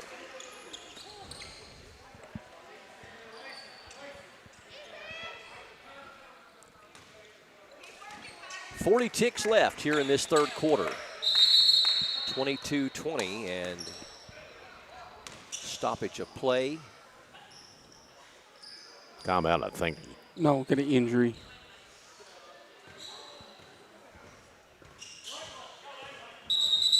Number 1 for Jackson City is favoring her knee. Hope that's nothing serious for Bella Noble.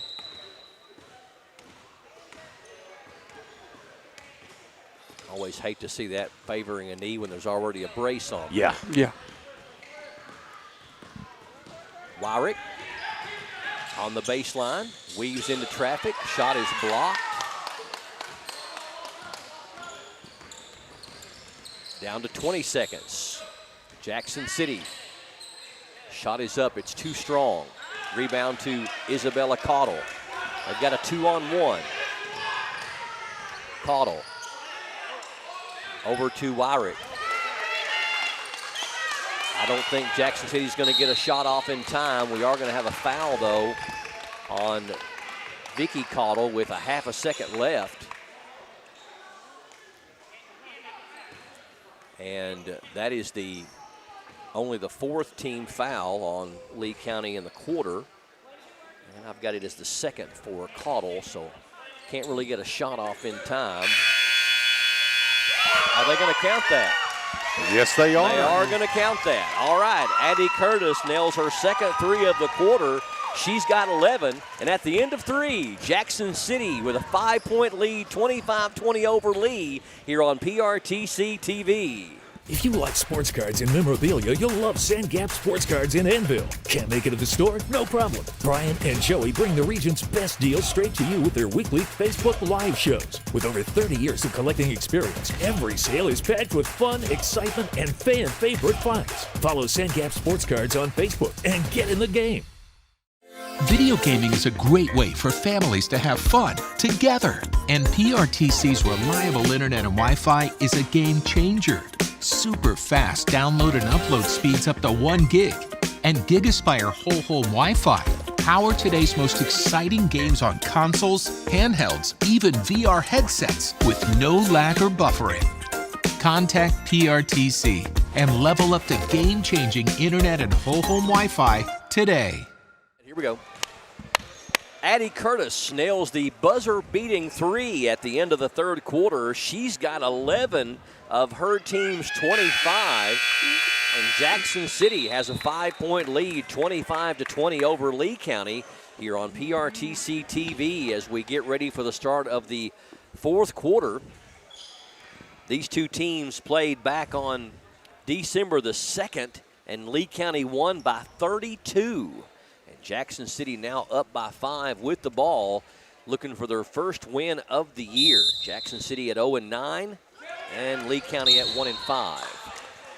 Wyrick going after the basketball there. We'll tip it out of bounds. Jackson City outscored them 11-3. And Jackson City on the turnover there. What happened? Dribbled the ball on the in line. Can't do that. Nope. But Jackson City outscored them 11-3 in that pivotal third quarter. Wyrick leads her team with 10. Feed down to Caudill. Her shot up is too strong. We've got to fight for the loose ball, and we're going to have a jump ball, and the possession arrow favors Lee County. Lee County only 3 points in that third quarter, only one field goal and 1 of 4 from the free throw line. Inbound to Miranda Wyrick. Step back three is short. Jackson City will get the ball back now. Sophomore Wyrick had a couple threes back there in that second quarter, but Addie Curtis has trumped her with 3 threes for Jackson City.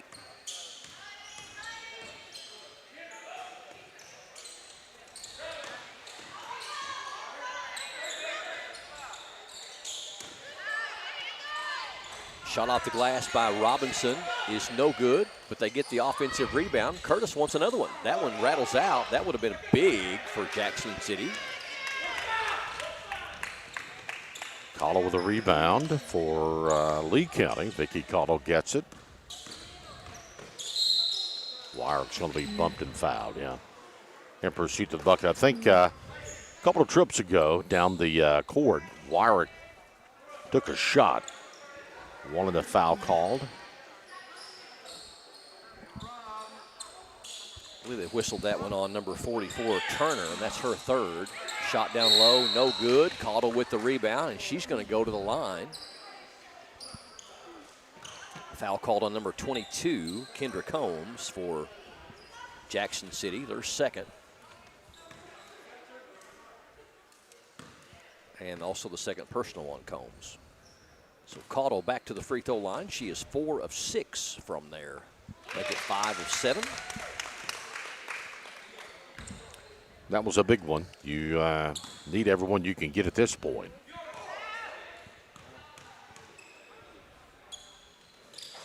Second one short, fight for the rebound. And taken away by Isabella Cottle, and she puts it up and in. First points for Isabella on the game. And that's a 3-point trip for Lee County. Cuts that 5-point lead down to 2. That was big. Shot on the way from Addie Curtis. She has really come to play tonight. Has 13 points. Jackson City did have the answer. And Wyrick loses the handle on it. Still plenty of time. Jackson City with the 4-point lead, 27-23.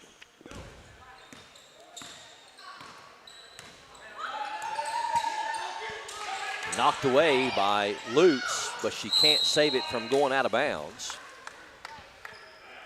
Jackson City's largest point output on the year thus far has been 30, and that was against Breathitt County. And they're almost there now here with 6 minutes left. Knocked away, saved in by Jackson City's number 2, Robinson. Good block in there by Cottle. Just remain those arms up. And Isabella Cottle takes it coast to coast. She's got 4 big points here in the last minute or so. And pulls her team to within 2 at 27-25.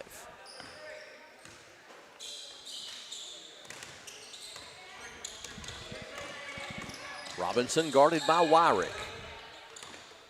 Gives it back to Turner.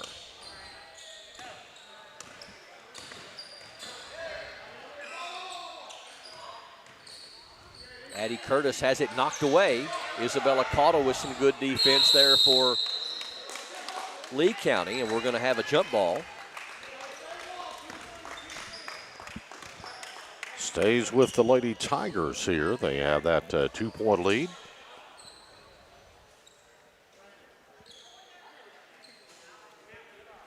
And Kerrigan Turner to inbound for Jackson City. And knocked away by Wyrick.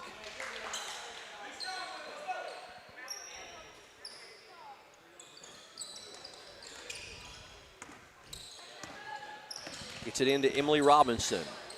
Only an 8th grader. Over to Curtis. Jumper on the way is no good. And we've got a... Is that a jump ball? Travel call? Yep, on the rebound. Came down with the ball and hit the deck. So we've got a 30-second timeout. 4:57 left here in the fourth quarter. We'll keep it right here. First National Bank of Manchester is all the bank you'll ever need. We're your hometown bank for all your needs. You can find us everywhere, large enough to serve you well, but small enough to care. When you call on us, you'll find we'll be your friend indeed. That's why First National Bank of Manchester is truly all the bank you'll ever need. Member FDIC and an equal housing lender. You know what FDIC stands for? Federal Deposit Insurance Corporation. That is correct. Most banks, I think, insured for what, about $250,000? Mm-hmm. 27-25 your score. A big thanks to First National Bank of Manchester and all of our sponsors this year on the broadcast, making this possible. Absolutely. Curtis drives down low and has it knocked away, and now we're going to have a jump ball as her and Lutz got tangled. And that will turn it over to Lee County. Lee County has outscored Jackson City 5-2 here in this fourth quarter, after Jackson City outscored Lee County 11-3 in the third quarter. Lee County can tie with a deuce, take the lead with a tray this time down. Shoemaker over to Wyrick, and it is knocked away. And it'll be turned over to Jackson City.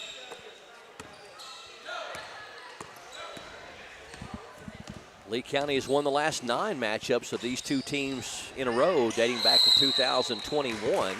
That's a walking call on the block that time. Came back down with possession of it. Feet in motion. How many different terminologies are there for that call? Walking, traveling, steps? Yeah. Is that all of them? That's the 3 I've heard of. Yeah. Feed down to Caudle. Nice catch and shoot, but it won't fall. That would have tied it up. Robinson into front court, over to Turner, down to Curtis. Curtis, shovel pass down low, and we're going to have a jump ball.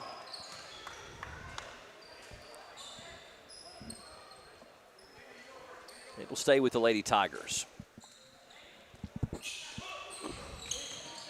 Feed down low, Curtis, shot up and in. Addie Curtis. Back to a 4-point lead. She's got 15, over half of her team's points. Wyrick thought about the 3. Now she's going to drive it down, put it up, won't fall. And we've got a jump ball. And this time it's going to stay with Lee.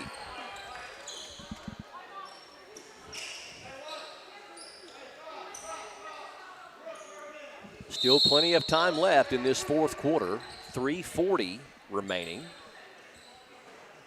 And Brooklyn Lutz, the 8th grader, set to trigger it in for Coach Johnson. Feed down to Isabella Caudle. Her nice shot block. is blocked out of thin air.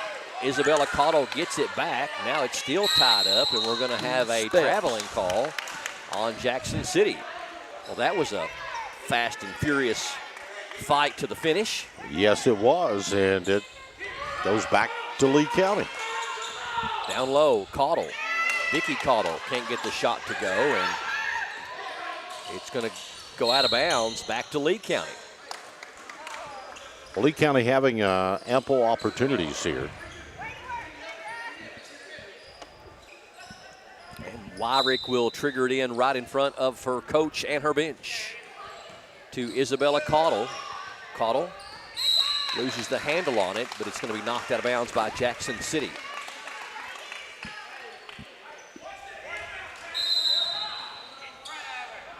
Lee County wants a timeout, and that's a good timeout.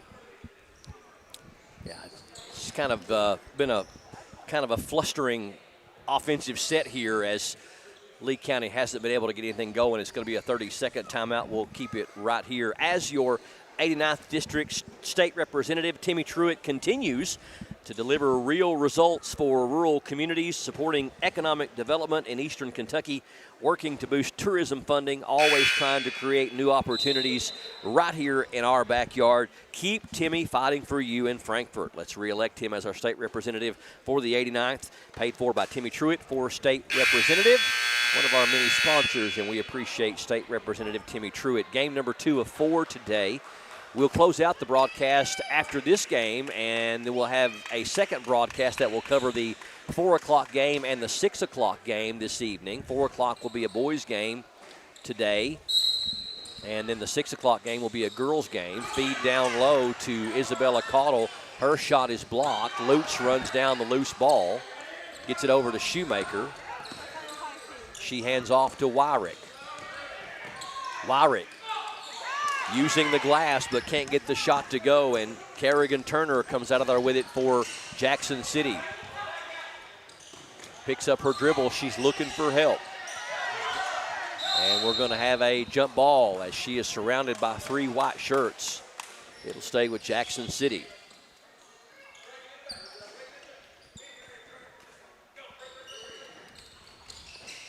Turner inbounds.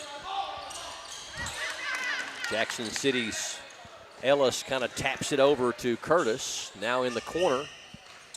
Feed down low for Curtis. And we've got a 30-second timeout by Jackson City. Going to be another timeout, and this is gotta actually be a going to be a full timeout. 2:44 left. We'll take a break. Jackson City by 4 over Lee on PRTC TV. Hey, it's Kristen Mulcahy from Appalachian Wireless. Are you ready to give the gift of connection this Christmas? The kind that keeps you close no matter the distance? Well, at Appalachian Wireless, it's time to tech the halls, and we're slaying some amazing deals. Do you want a phone, tablet, and a smartwatch? Well, who doesn't? The good news is we've got a promotion just for that. So what are you waiting for? These incredible deals are only as good as supplies last. So visit us in one of our many retail or authorized dealer locations, or visit us on the web at AppalachianWireless.com. Because we are you, we are Appalachian Wireless. Dr. Pepper presents a Playoff-uary special. Happy Playoff-uary! 31 days of playoff football. Not for Tech. I didn't make the playoff this year. Hey, Mr. Platypus. Got you a Dr. Pepper Zero Sugar. Wait. Tech stinks! Guys, come on, stop! That's for planting your flag on our turf. We're just kidding. Happy Playoff-uary! College football, it's a Pepper thing. All right, welcome back. Buckhorn High School, PRTC TV. 2:44 left in regulation. 29-25. Jackson City over Lee County in girls high school basketball. Jackson City with the ball and the lead. Ball loose on the floor and picked up by Turner. Over to Curtis. Curtis back to Kerrigan Turner. Turner on the drive, puts it up and in. That's a big bucket. That puts the lead back up to 6 for Jackson City. Puts Turner in double figures, 2 with 10. She joins Curtis, who leads all scorers with 15.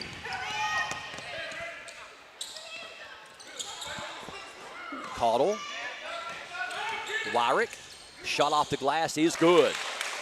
Wyrick answers for Lee County. She's got 12 to lead the Lady Cats, 31-27. We're down to 2 minutes as time is starting to wind down. Steal by Isabella Caudle. Turner lost it.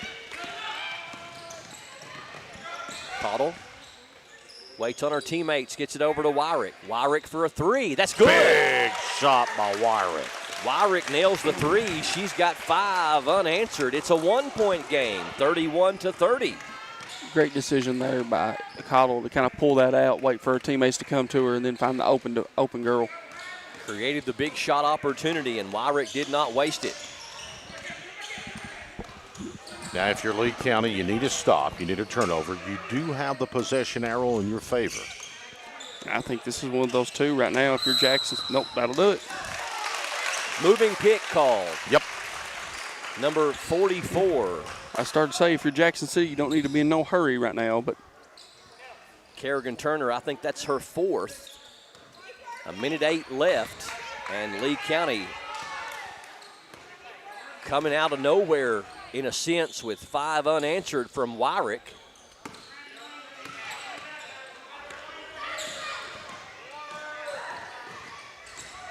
Wyrick down low, gets it to Lutz.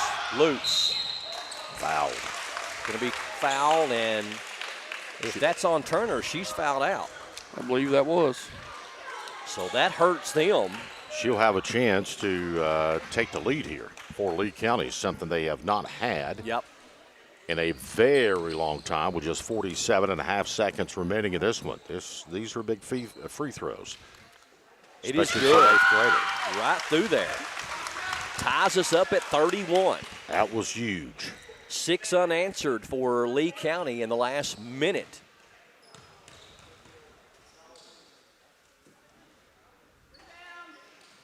Second one rolling off. Tie up, ball stays with Lee County. And just what you mentioned could be a factor is a factor. You got 45.2 seconds remaining. I'm not sure how many timeouts Lee County has. I've not kept track with them. Wyrick for 3. She got That's it. a big one right there by Wyrick. Wyrick with a dagger. She has had 2, and a steal by Wyrick.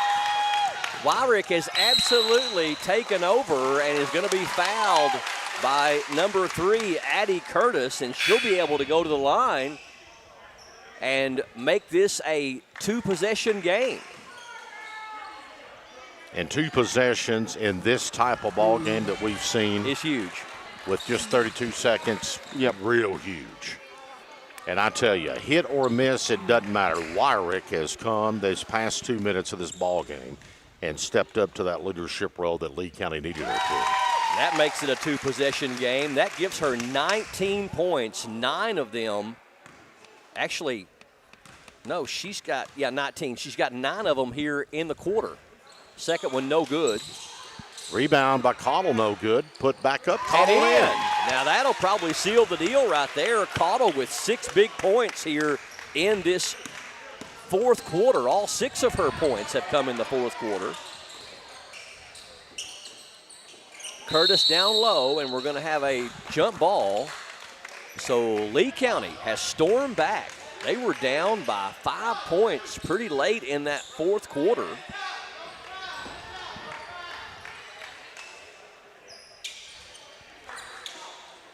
A game that really looked like was going to be Jackson City's. Shot is up and short. And it'll go back to Lee, and that will take care of it. So a great comeback in the last 2 minutes by the Lee County Lady Cats, and Jackson City not going to pressure them, and that's going to do it. Your final score, Lee County Lady Cats 37, Jackson City 31. We'll come back with our Advent Health of Manchester Pulse Player of the Game. Final stats and thoughts up next here on PRTC TV. Warden, take care of my brother Kyle, and I'll take care of you. This is my castle now. Do we understand each other? You're about to have a plague of outsiders descend on your town. What you expect in return? Partnership. There's gonna be consequences.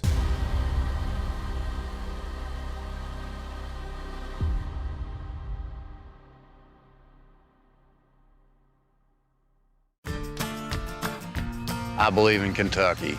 I believe in Kentucky. I believe in small town values. And mom and dad and the things they handed down. I believe some of the best people in the world are farmers. I believe in insurance that protects families, homes, and cars. I believe in always finding a way to do what you love. I am Kentucky. I am Kentucky. I am Kentucky.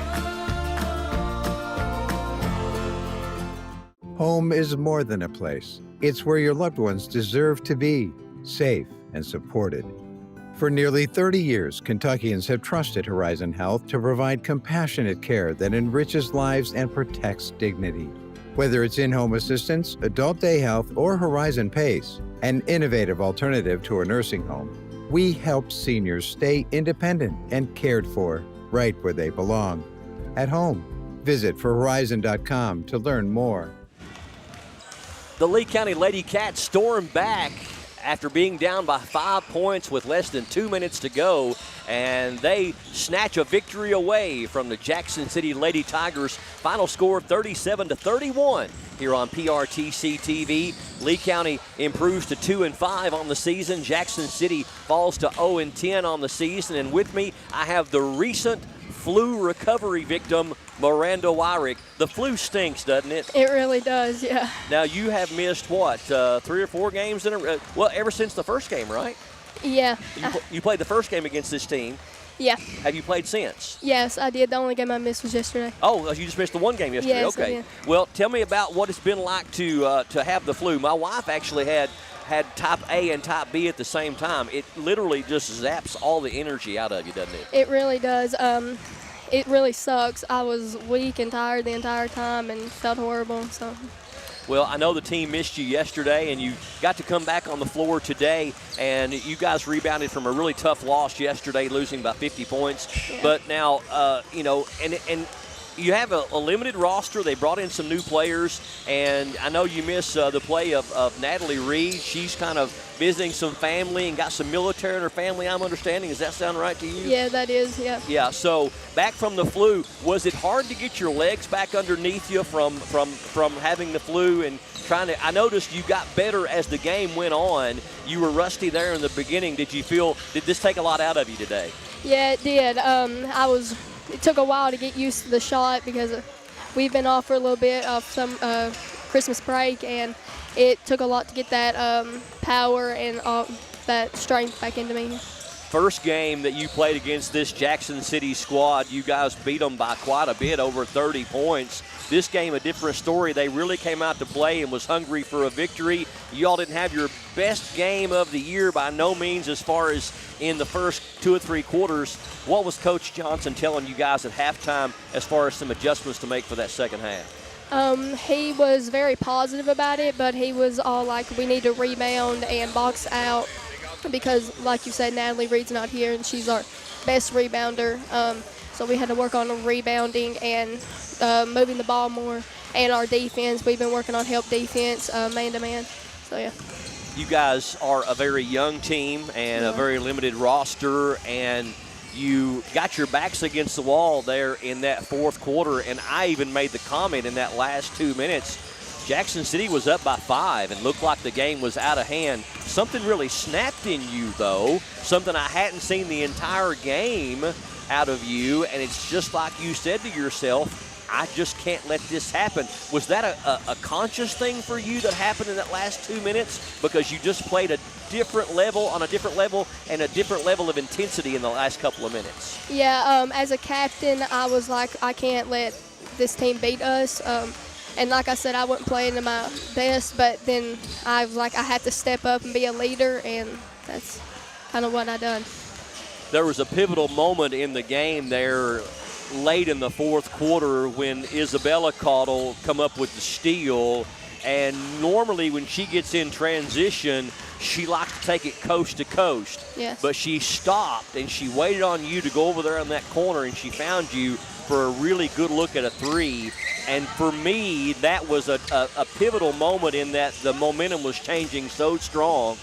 It seemed like you all were communicating better as a team, and it seemed like the chemistry of this team is getting better the more you all play together. Yeah, that's really big on what we're working on, our chemistry. We've lost a lot of players from last year, so we've been trying to come together as a team more because, like you said, we're a very young team, so we hang out and do all this stuff together to, be able to communicate better on the floor. So I think that helps a lot as well. It's got to feel good to get the win, especially when you didn't have your best effort there for 3.5 quarters, but you got it done at the last minute, and I'm so happy for you all to pull out the great win. And now this is kind of a round-robin style tournament, and you guys are going to be taking on a tough Buckhorn team here on their home floor and get a chance to actually, are y'all going to stay around and kind of watch them play? It's kind of unusual with this round-robin style in that you kind of just about play everybody in the entire tournament. Yeah, I like the round-robin style. It gives you a chance to watch the other people play and to know who you're going to be playing against and kind of scout them out. So, yeah, I think it's going to be good, and, we'll probably stay and watch them. you will certainly, playing 2 games right after the flu, you're going to be tired. So go get some rest, get hydrated, get you some fluids going. 19 points tonight. You hit 2 crucial threes there late in the game. You had 9 of your 19 in that fourth quarter. And because of your effort tonight, we're going to award you with the Advent Health of Manchester UK Healthcare Pulse Player of the Game. Well-deserved and a great game, okay? Thank you. I thank you. You lay that headset down right there for me, dear, and go enjoy the win. Thank you. Miranda Wyrick with a great win, a great game, 19 points. She had over half of her team's points of the overall total of 37, and she absolutely grabbed victory from the clutches of defeat, Hunter Carroll, in that fourth quarter, a game that we really thought was going the other way with Jackson City. And, you don't see many games when a player like Miranda Wyrick, only a sophomore, just really lights up there in the last 2 minutes and changes the entire outcome of the game. Yeah, really and truthfully, I think it all kind of started there with one of those steals that one of the Cottle girls had there. Isabella got the steal and then made the smart decision to kind of pull it out, and then Wyrick was able to make the 3, and it was just kind of, that really got her going, and really just kind of, they never really looked back after that point either.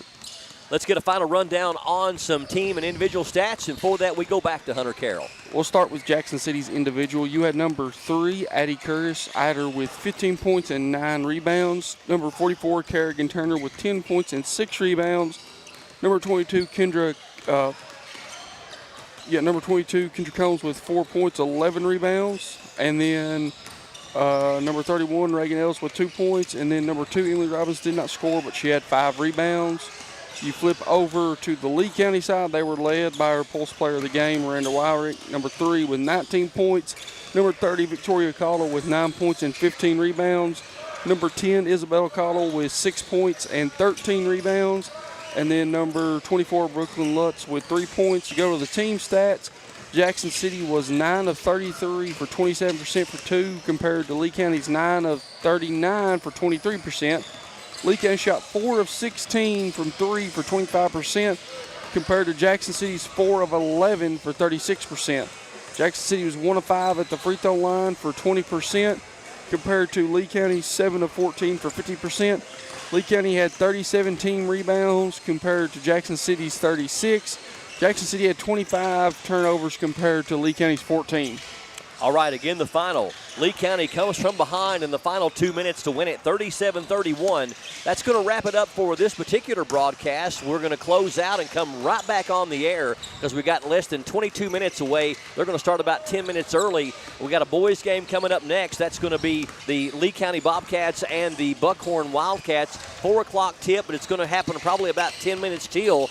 And then at 6 o'clock tonight, game 2 of our second broadcast, game 4 for the day, will be a girls game, and that will feature the Wolfe County Lady Wolves taking on the home team, the Buckhorn Lady Wildcats. But for this broadcast, that's going to do it for us, for our entire PRTC TV broadcast crew. We are PRTC TV.